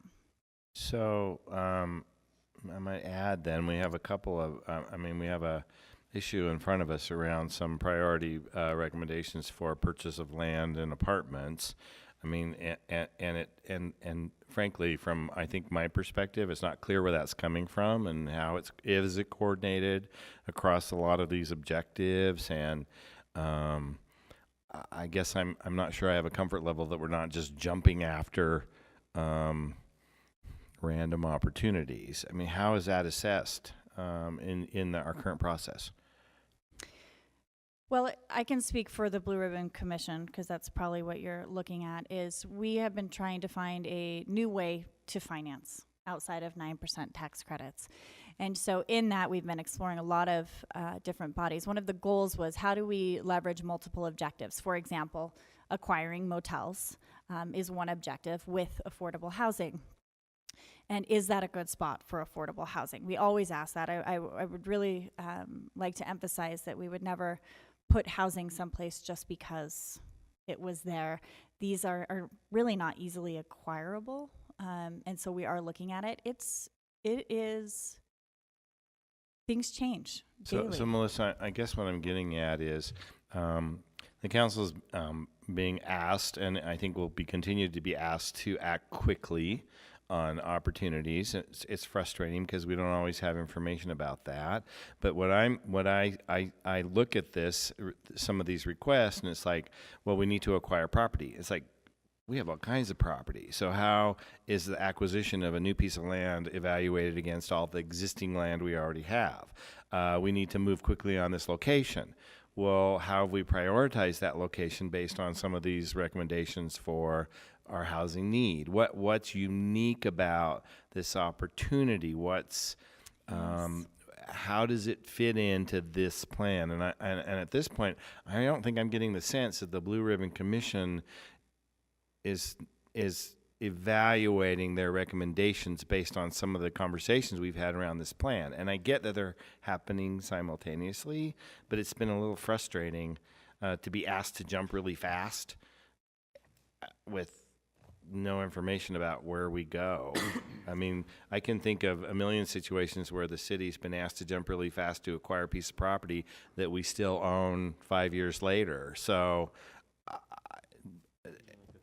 yeah, it's like all kinds of property like I that. appreciate that, and I think those are real questions. And the optimist in me says that opportunities come and go, and they come again as well. And so I think as we delicately push forward in this very time-sensitive process, to keep in mind that not every opportunity is going to be a good fit, and it may not be a good fit for the council. I think the Blue Ribbon Commission is committed to looking at all types of other land as well. And so to that end, I want you to know there's still room for conversation around this and priorities. I think if it is a priority and we can match them up in a quick manner, then great. And if we can't, we will look for additional valuable opportunities. Well, if I might, this puts you in an awkward situation. I get it. David Litvak earlier said HAND is the overriding authority in housing for the city. By you, right? Didn't say you're czar, just said HAND, right? And what you're saying is that we'll have opportunities now, we'll have them later. But as a council, we're looking for some definitive statements from people we trust who are experts to say, this is why we need to jump now. And you can still make a decision as a council, but this is what we're saying specifically. And what we'll see is a different report saying, do this. But it's not necessarily saying that everyone agrees, do this right now. And what you're saying is maybe it's not. Maybe we just decide we're not going to do it. And we're all at odds again. And so it doesn't help sort of clarity. And I apologize again putting you on the spot. But that's okay, I don't mind. If you're being put as sort of the point person or point organization for the city on these decisions, all housing decisions with RDA and everybody else, we need sort of some help being very clear that this is a serious request that needs to happen now. Versus this is one request, we may have another one later on, and we can't differentiate those very well. Does that make some sense? So, Melissa, what I think is missing, and you're not going to respond now because we're getting hangry. Angry. What was the word? Hungry, angry? Hangry. That's happening. So I don't want to subject you to that because we already put Danny through that. What I think it has been missing to this point, and it's, I get fast-moving train, all that kind of stuff, but we say we have an immediate need. Best solution, vouchers, working with existing programs, and yet what we're seeing is, well, we need 1,000 units on the ground, and it's like, well, that's 24 to 48 months, and then it's like, so here's a priority because of this opportunity, here's the immediate need. It's like, I don't think anyone's mapped out for us. Here's the short term, here's the intermediate, here's the long term. How does this play out along a spectrum? Because all of those things are true. We have an immediate need, we have an intermediate need, and we have a long-term need. And our demands are not being to fund or to allocate, are not getting plugged into that spectrum. I hear you, and I will refrain from responding. And now we're going to break. So I'm going to go to say we do have some. I'm really not getting choked up. I am, but I'm not over. It's not over you, Melissa. Do we want to take a quick break to grab some food, or do you want to go right to the consent agenda and be done? I would like to go right to the consent agenda and be done. If you cannot be hangry, unless staff needs us to wait a minute. Well, I think you have more than the consent agenda. Right. You have the separate agenda of a special RDA meeting to discuss the potential of a purchase on State Street. That's right. So what do you want to do? Yeah. Want to break? So, Or do you want to go? I'm willing to do whatever the body would like. What do you want to do, council members? And Okay, I'm calling it. We're breaking for dinner. break for dinner. We'll reconvene in 30 minutes right here, or at quarter after, right here. Order after promptly, okay? It's pizza, you can eat it fast. Okay.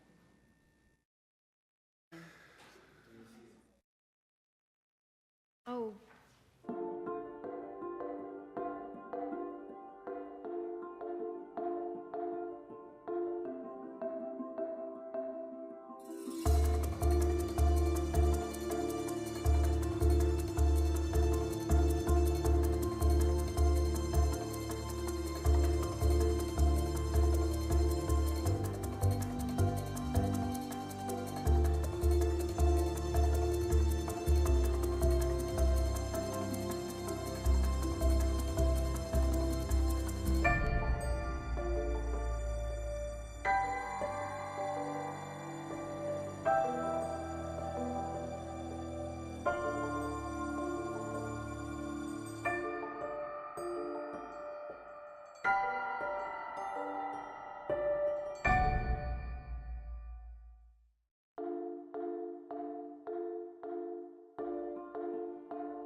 RDA meeting.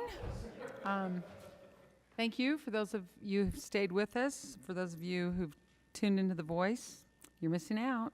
This is going to be good times here. And though for PBS viewers, it's Science Night, Nature Night. You'll be wanting to watch that, I'm sure, because there are fine times happening on PBS.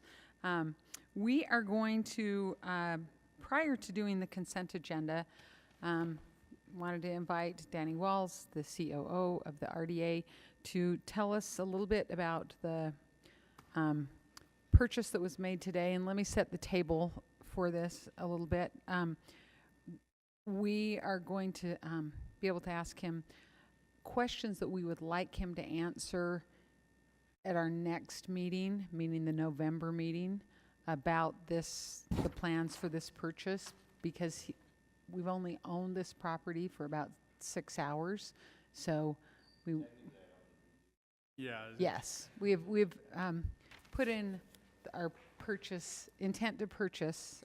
So I'm not going to put you on the spot to have people give you in-depth questions, but I'd like to invite you to share with him the questions that you would like to have answered, and if you can answer some of them tonight, fine. But since everybody thought they'd be getting out of here at 5:30, and I know we've lost people who had babysitters waiting to go home and things, I'm going to try to make it short and start by telling us why we had to add this meeting and go from there. Okay.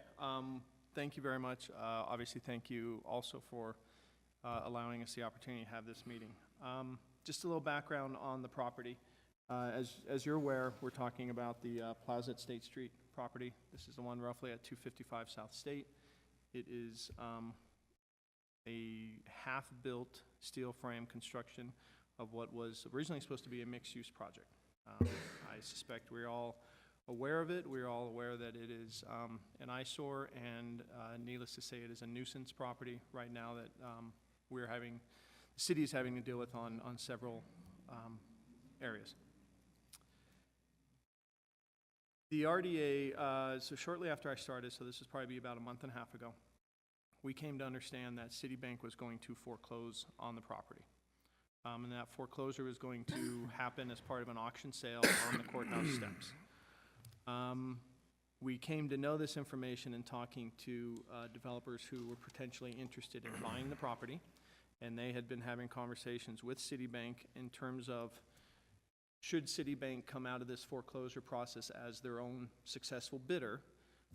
They were having conversations with Citibank about potentially being the developer that Citibank would then turn to and have the property sold to them, and then they would be free to develop it. We understood from this that there were several people interested in it. We understand that Citibank was considering a lot of options and speaking to developers throughout this entire process leading up to the foreclosure. And we thought to that extent, a lot of those conversations were coming to us because they were essentially asking if the agency at some point might be interested in being part of what the overall solution would be.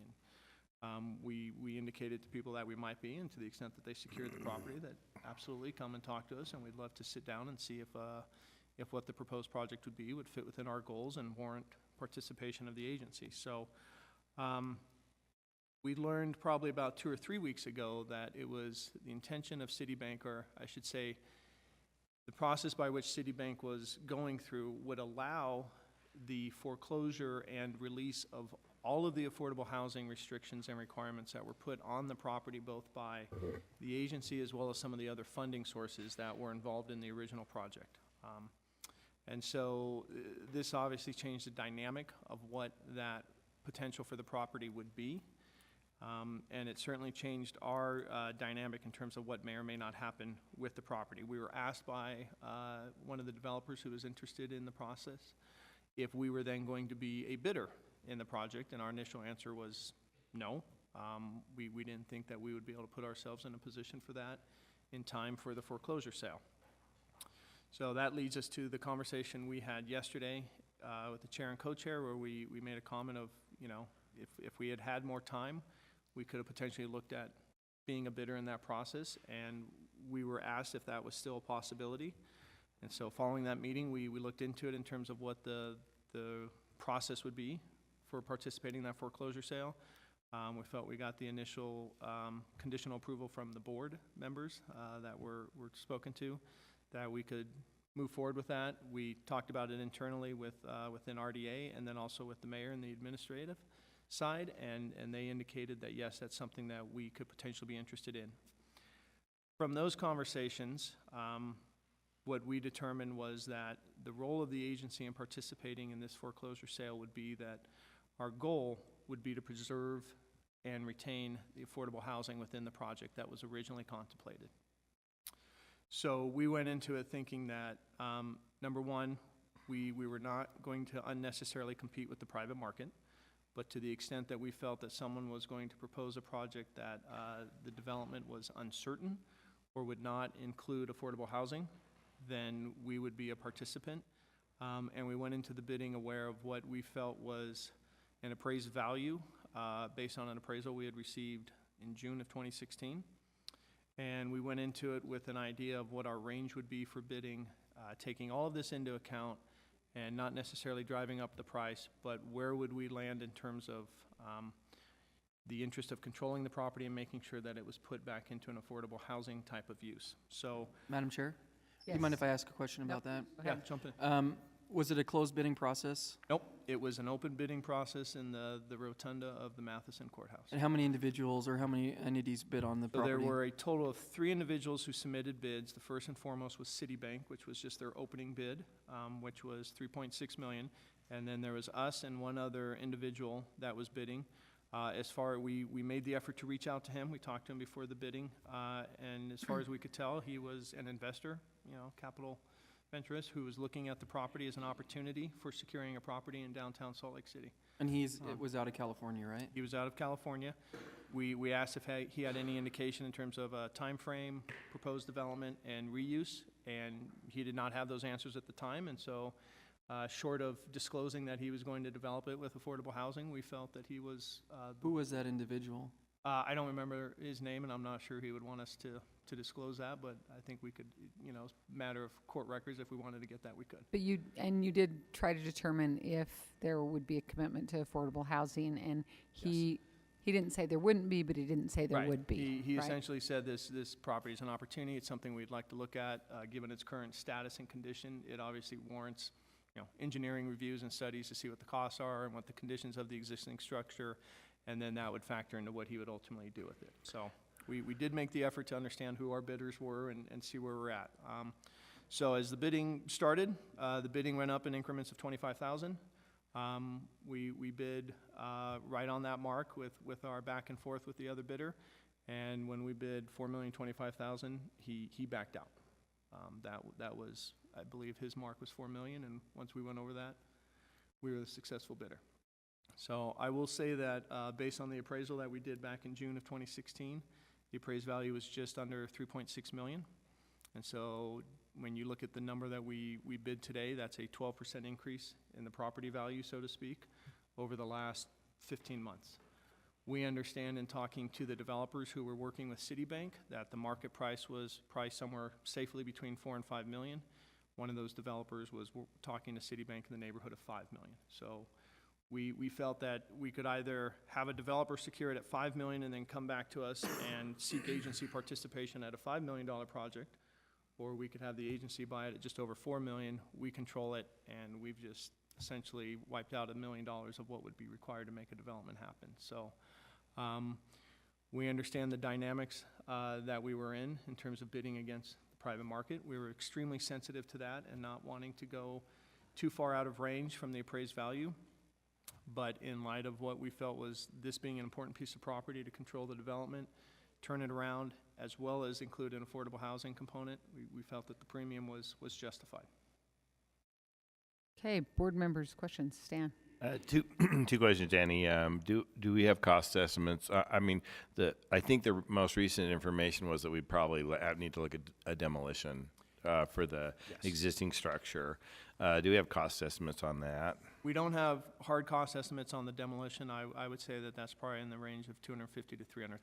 And do we anticipate that the RDA would do that, or do you anticipate trying to package the property to a developer who would be responsible for the demolition. Have you thought that far yet? Yeah, my request tonight would be that the RDA do that, and as part of the funding allocation for the purchase, the board also allow us to have a funding allocation to proceed immediately with demolition. And have you looked at funding? What sources are you tapping for funding? So, or for funding, we recommending? have a few options. My first suggestion would be that we tap into the $3 million in CBD housing, and then the other 1.3 million, depending on where we come in at with the demolition, would come from the revolving loan fund. And that is, we sell the property to the extent that we have proceeds from the sale, that those proceeds would be earmarked to go right back into the revolving loan fund. If the board wanted to consider other options, obviously we could have this be an allocation from the 21 million affordable housing. But I think given the dynamics in the conversation we had earlier with the CBD housing, I think this fits nicely with what we were already discussing today as goals for CBD, and it would be a great project to do.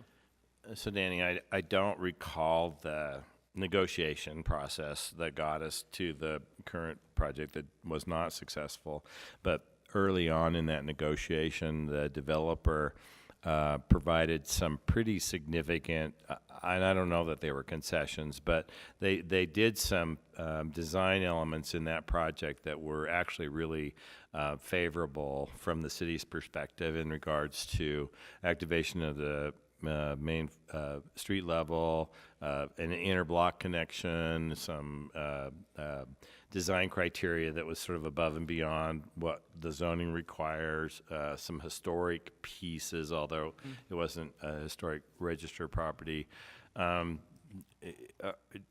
Is that an opportunity going forward with us as the owner of the property? I mean, I'm not suggesting we replicate the failed project, Right. but certainly there were some design pieces on there that were negotiated with the project owner at the time that were pretty, I mean, it's stuff I think we'd want to replicate or at least have a consideration for. Yeah, so first I have to disclose, yeah, I wasn't here either. All of my institutional knowledge has left for the night. Yeah. But to answer your question, the easy answer is yes. Now that if we proceed with the sale and we control the property, those requirements we can put right back into, number one, the offering of the property, and number two, the extent that a developer proposed even more, that could be part of the negotiation with the developer on what the end price and participation would be. It is my understanding that the easement, I believe, has already been recorded on the property. Maybe.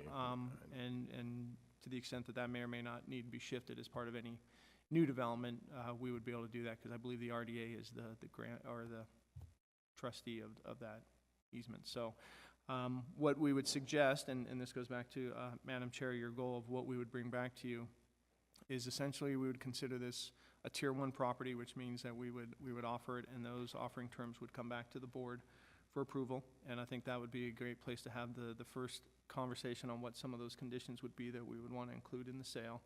And then furthermore, to the extent that whatever is proposed, if they are needing or requesting a write-down of any sense from the purchase price, that would also then come back to the board if that was more than 10% of the price. So I say that in terms of this will be coming back to you as a body to have that discussion and provide that input on how we want to see the goals and objectives incorporated in the disposition of the property. Madam Chair? Yes, Are James. you okay if I talk concerns, or do you want me to send those? No, you can talk concerns, that's okay. So, Unless Danny, it takes I 30 just have a minutes. couple of concerns with how this went down. And I know this is your first time doing this, but last year as the chair, it happened more often than not. And it's really difficult for our staff once they get overloaded and they have these emergencies where we need all that information. Our staff gets overloaded. You know, we only have so much bandwidth. And when we say we need this done by tomorrow and we got to notice this, we got to make sure this all happens. I'm not saying you, but the RDA is known for years that this was going to go through this process. And to have it come up at the last minute, to me, is kind of, at the 11th hour, is really, really bad. Specifically for the RDA coming to us at that last minute, when we have RDA staff who's already done all their stuff, done all the work to prep for this meeting, and we have to come back and do an emergency, basically filing for it. And it's just not acceptable, and it happens way too often. I understand, and I appreciate that, and as we move forward, this is not our intention on how to do projects. as I said, we did not anticipate being a bidder until we When- started But seeing. we received notice because we filed an interest on the property, right? We knew the foreclosure was happening, yes, but as I said, our initial conversations with people was that this was going to go in terms of a process, and there was enough interest that as Citibank worked through that, they had a process in place by which developers were working with them. When we had heard that the foreclosure was also going to take out the affordable housing requirement, that is when we started looking at maybe being a possibility of bidding. As I said, initially we said, no, in fact, it was just last week when I had the conversation with Katie. It wouldn't have been great if we would have seen that or knew that ahead of time, and we could have put ourselves in a position. And so as of a week ago, still, we had no intention of doing it. And it wasn't until conversations with the chair and the co-chair, as well as the mayor, that said, yeah, even though it's last minute, let's see if maybe we could. And we did, and I think the priority was to see if we could be a player in that bidding. And I think it worked great that we were able to do that, and we appreciate the cooperation of both the council staff and the city staff and the mayor's office to make that happen in less than 6 hours. So I understand that, Denny. My other concern is that I have real issue when we're bidding up against somebody that is willing to invest $4 million into our economy. And here we are as a government entity, basically, coming in and we're taking that out from within the pool. And I understand we're trying to preserve affordable housing stock. We just had a whole long discussion with the city council talking about affordable housing. Yes. And for this one project to say that we have to do it for that, I really don't feel comfortable with it. And I didn't from the beginning. I just think it's too fast to say that we're doing it for affordable housing when we just had a discussion on how we're going to go tackle affordable housing, and we're just dumping $4 million without any sort of idea of where we're going to go with it. Yeah. We're just buying property to buy property, in my opinion. How much do we have in there? 300,000, 500,000? How much is it? $1 million that we have? How in much did the property? agency have in it? We Yeah. did not have anything in it. We sold the property, we received our proceeds, and so For me, what are we preserving? We're not preserving anything. We had an affordable housing clause in there, right, for the developer. That was gone the minute that we sold it to him. I mean, we have no skin in the game. It's gone. No, we had ongoing development restrictions through our agreements, and as part of the funding that they secured for the affordable housing, they had ongoing restrictions as well. And so No, I those get were in that. place, and I completely understand and hear what you're saying in terms of competing with the market. And I understand if they weren't going to do housing, we'd have another commercial Yeah. building downtown. Yeah. I'm fine with that. We have so many other opportunities to go into affordable housing and to throw $4 million at this one project to save nothing that we had to begin with, except for some units, but they were foreclosed on. That affordable concept was closed when it was foreclosed on. To me, to say, let's go dump $4 million on this project that we have no idea where it's going or how it's going to end up or what we're going to do with it, I just don't feel comfortable doing that. I really don't. I think what we have done here is we have prioritized the fact that this is an eyesore and a nuisance property that failed. Nothing has been done with it for almost 3 years. It has been that eyesore. People have tried to secure it. People have tried to move forward with it. And so, yes, I agree that, we shouldn't unnecessarily be looking at acquiring more property just for the sake of housing, but I believe that the goals and objectives that we can accomplish by doing this property outweigh the fact that we have picked up another property. And I don't want to beat you up, Danny, and go Oh, back no, and forth. I And go back and appreciate forth the with Mantur, feedback but and- we've owned the Fleet Block for how long? We haven't done anything with it. We've owned the Fisher Mansion in District 2. We haven't done anything with it. Here we are. We're buying another piece of property. We own the Utah Theater. We haven't done anything with it. And we're buying another piece of property that we're probably not going to do anything with until we have a buyer to come and buy it from us. Well, our goal is to turn this property around right away. And I can't speak to the Fisher Mansion or the Fleet Block. I can tell you that the Utah Theater is under contract right now, and we're having discussions and negotiations with developers. I mean, we were charged with trying to figure out how to preserve the theater. That is not an answer that is easy to come by. It takes time, and then it takes a lot of process to work with developers and see if anyone's willing to do that. So we are moving forward with that, and I understand the frustration that the time frame of some of these. I can speak to that personally, that a lot of the properties that are under development right now by the RDA are ones that I originally bought over 15 years ago. So I'm extremely sensitive to that, and I'm not looking necessarily to land bank or just hold property. My goal is to get these properties out on the market and develop them. And I would be happy to go into more detail on a report of where we're at with each of our properties and what we feel the blocks are in terms of impeding us from moving forward. But I will say that every effort is being made on our part with the agency. I can't speak to other properties of trying to turn these around. And some of it is a function of the staff time and volume of what we're working on. And internally, we're prioritizing which ones we feel have the biggest impact on the city and trying to move those forward as fast as possible. But it is a difficult time right now for us to move properties forward, and we're trying to work through that. Thanks, Danny. I don't mean to beat you up, but I just No, want you to, I want I- you to know my concerns of where we're going. I appreciate the concerns, and I certainly take them into account as we move forward and make decisions. So I have no problem with what you said, and I can understand that. And I hope to Eric? prove you that we will do it.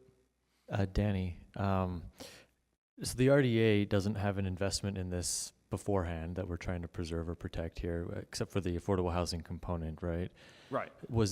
Did you mention something to me yesterday about Hand having put some resources into this? Again, yeah, and I have to apologize because I don't have the details of that. It was my understanding that Hand did do a loan on this. That they lost when That they lost. And I okay. believe the Olene Walker Housing Trust Fund had participation in it as well. And I'd be happy to get you those details if you have it, because I suspect that will come back around as part of our future discussion, but I can't speak specifically on those. I apologize.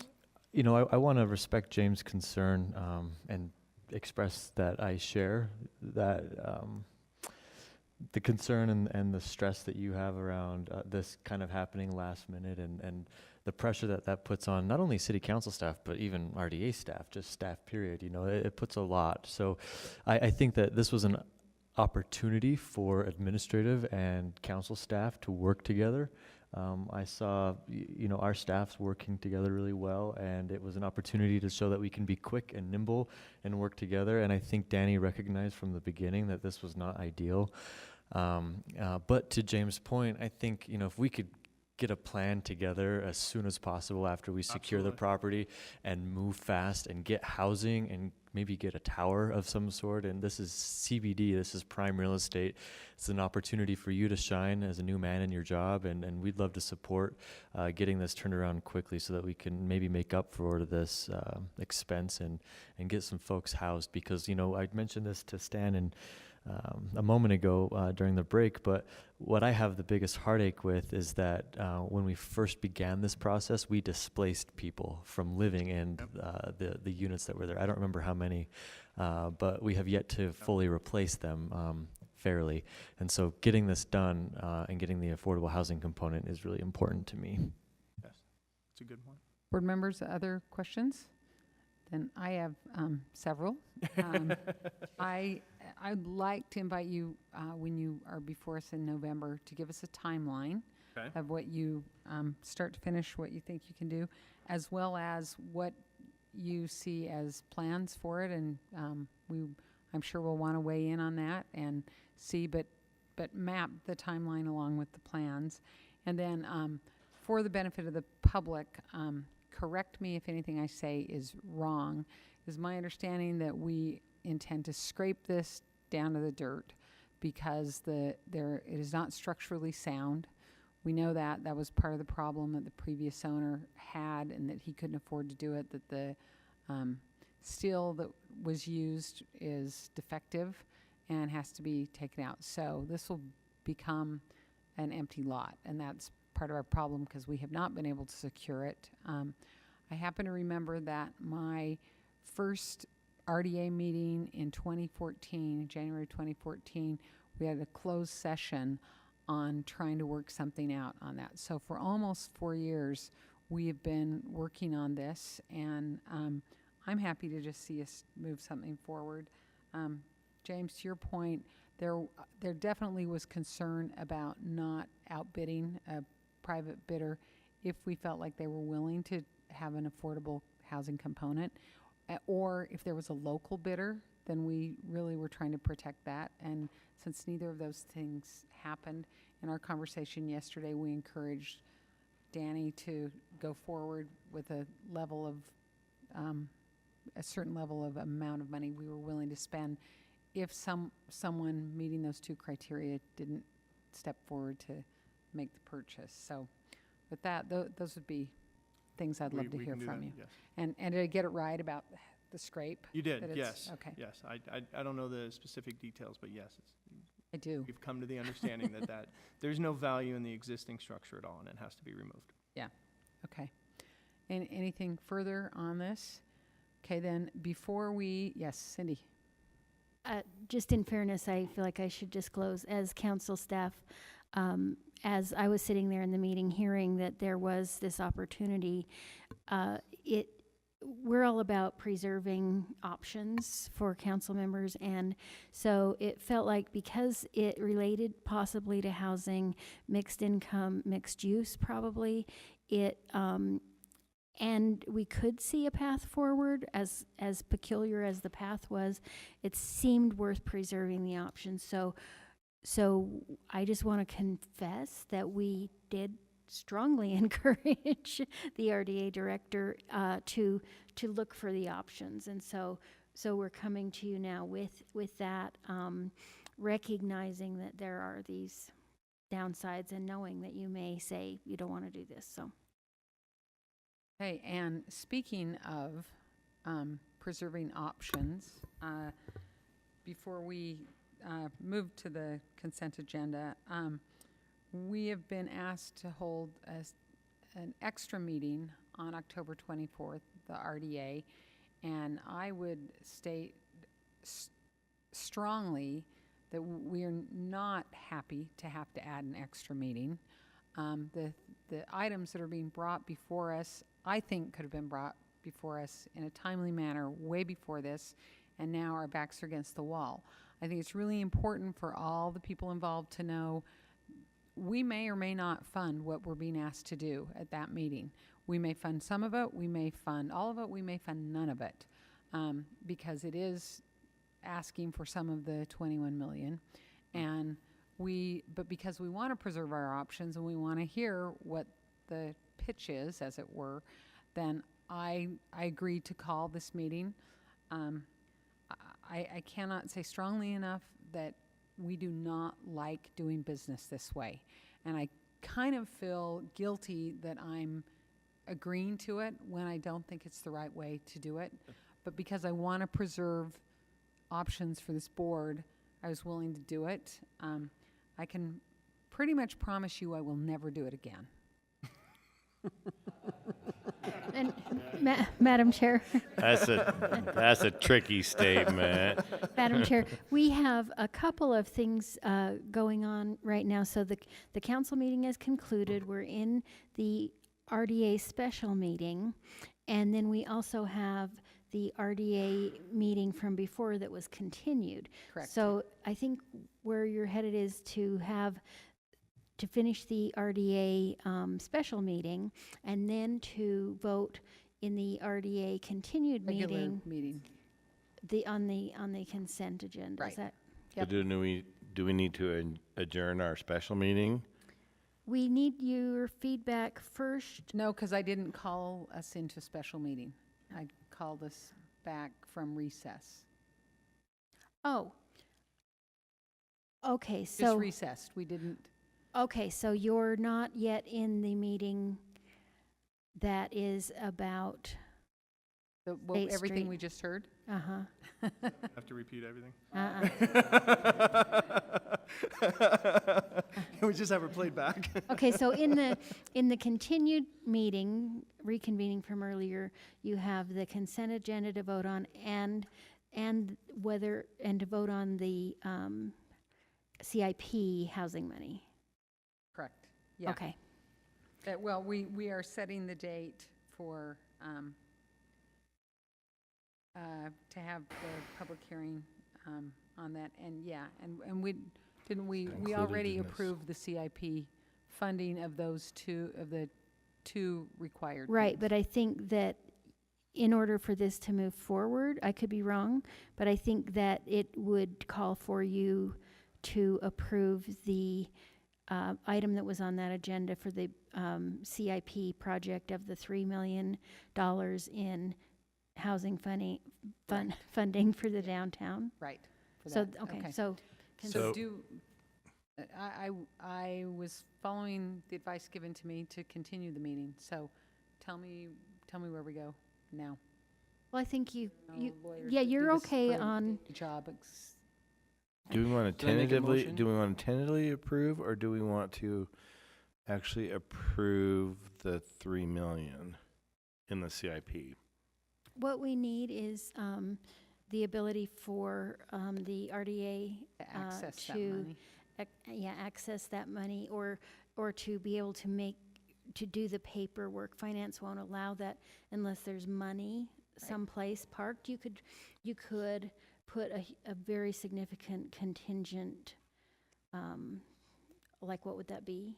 Yeah. Well, you could make it up, I guess. I don't know. Margaret would kill you if you were here. Right. But you could say that you approve that piece of the budget on the condition that the RDA staff report back in November. What action, Danny, do you need to complete the purchase? We need to have access to funds within 48 hours. And then what else? And beyond that, what we will do is come back to you with the disposition process and proposed structure. But we have to submit payment by Thursday at 1 o'clock. So Okay, I need so you Payment need of an how much? allocation of funding like today. here tonight with Knowing what you're gonna do. authorization to spend. So I don't know that there are any conditions Yeah. on that other than to maybe request that you report back to us your earliest convenience about the process I and think you completion. could put the conditions that we have to come back and discuss with the board the And terms for you will disposition. spend how much? So I would ask that we Thursday. allocate the $4,025,000 for the property acquisition, as well as $300,000 for the immediate demolition of the structures. That way, we have direction right now, tonight, to move forward and can proceed. To be you- taken yeah, but we from need the to be Have to talk about we have to be accounts. so specific though. What I've asked or suggested is that $3 million of that come from the CBD housing, and then the remaining balance comes from our revolving loan fund. that So would be we're talking about 1,025,000 and another 300,000. So we're talking about 1.325. from the revolving loan. Well, fund. I guess, yeah. And just the trick so that the board understands sort of why the revolving loan fund can be sort of approved to be spent at what seems like a moment's notice as opposed to other funds which require a public hearing and things, is that the revolving loan fund actually has been appropriated. You guys gave them that appropriation so that they could loan out money as the request came We've had in. a public It just hearing. so happens that this is an opportunity that has presented itself, and so the technicality that would usually be required of a budget amendment and a hearing and things wouldn't have been an option for that money. And then the $3 million, it just so happens that that has already had its hearing by function of the fact that it was part of the RDA CIP. So there's sort of the So, Madam Chair, Yes. I move that the board allocate $3 million from the RDA CIP Housing Fund and an additional 1.325 million from the revolving loan fund for the purchase of the property at. Let me, is it the housing fund or is It- it from this CBD? it's from the CBD Housing. Housing account. housing account. CIP. So Yeah. The CIP. say there's a that. lot of CBD. C's. Okay, I just The wanna make RDA sure- CIP CBD housing Housing fund. fund. Okay, thank you. At the property at, do we have the 255 exact- South State Street. 255 South State. Is there a second? Motion by Board Member Penfold, second by Board Member Kitchen. Any discussion? All in favor? Aye. Any opposed? One opposition by Board Member Rogers. The yeas are Board Member Johnston, Penfold, Kitchen, and Adams. So the motion carries. Okay, Madam Chair, okay.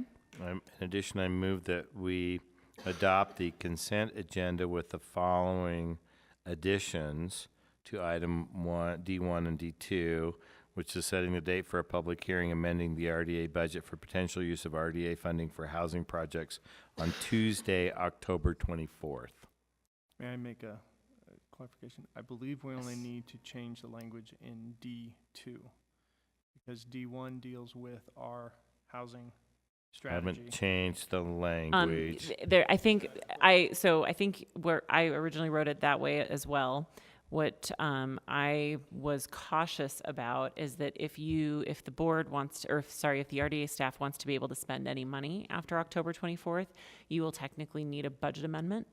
So even though it's for housing, it's also a budget amendment. So will you need to spend funds after the 24th? I think you will, because the contracts will expire. So you need both the housing discussion and a budget amendment. You're saying the one is the umbrella for the. Kind of. That's I'm fine. I'm making it up, Understood. kind of, but Thank you. I No, think that's I think it covers more bases that way, and we can Yeah. always I we can agree, always yes. retract. You can't expand. So I think we keep 1 and 2 basically as they are. We add Right. our meeting and a public hearing for October 24th. Okay. There's a Does motion. everybody want to meet October 24th? Well, that's the motion. That assumes that everybody will meet. Is there a quorum? So you had a motion Motion, I don't I'm think looking we have for a second. I'll second. Okay, thank you. Yeah. Motion by Board Member Penfold, second by Board Member Rogers. Any discussion? Who wants to meet October 24th?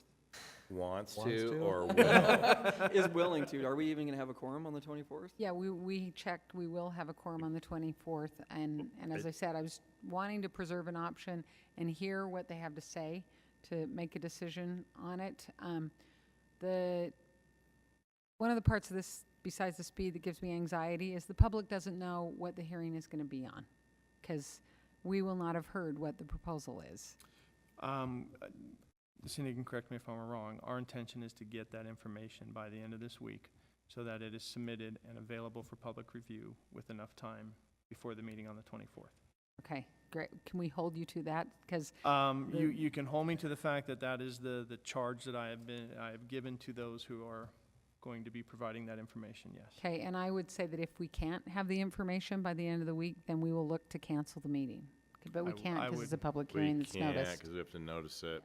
It's noticed 2 weeks in advance.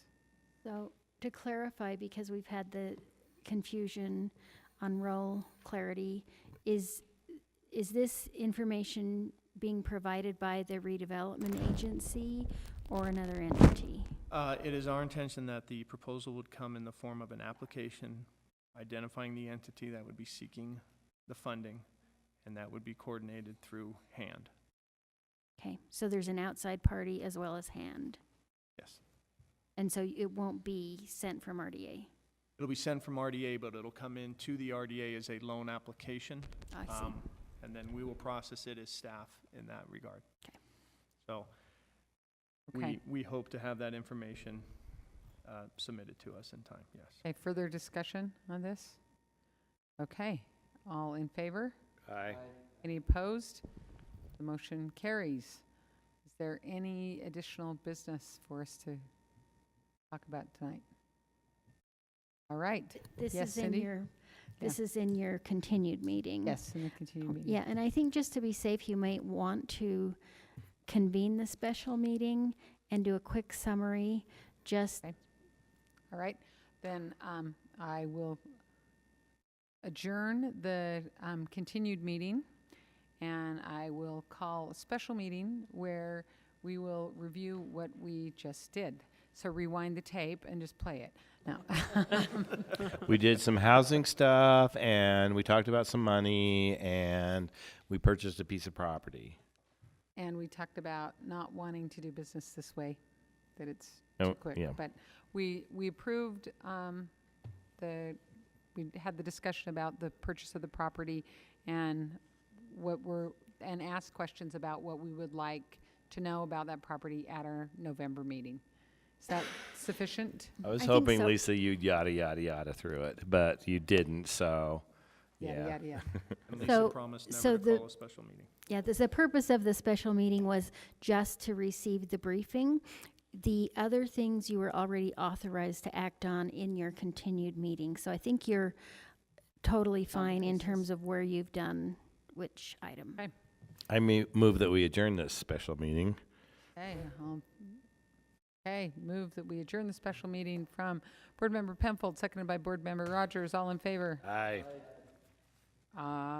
We're adjourned. Over and out.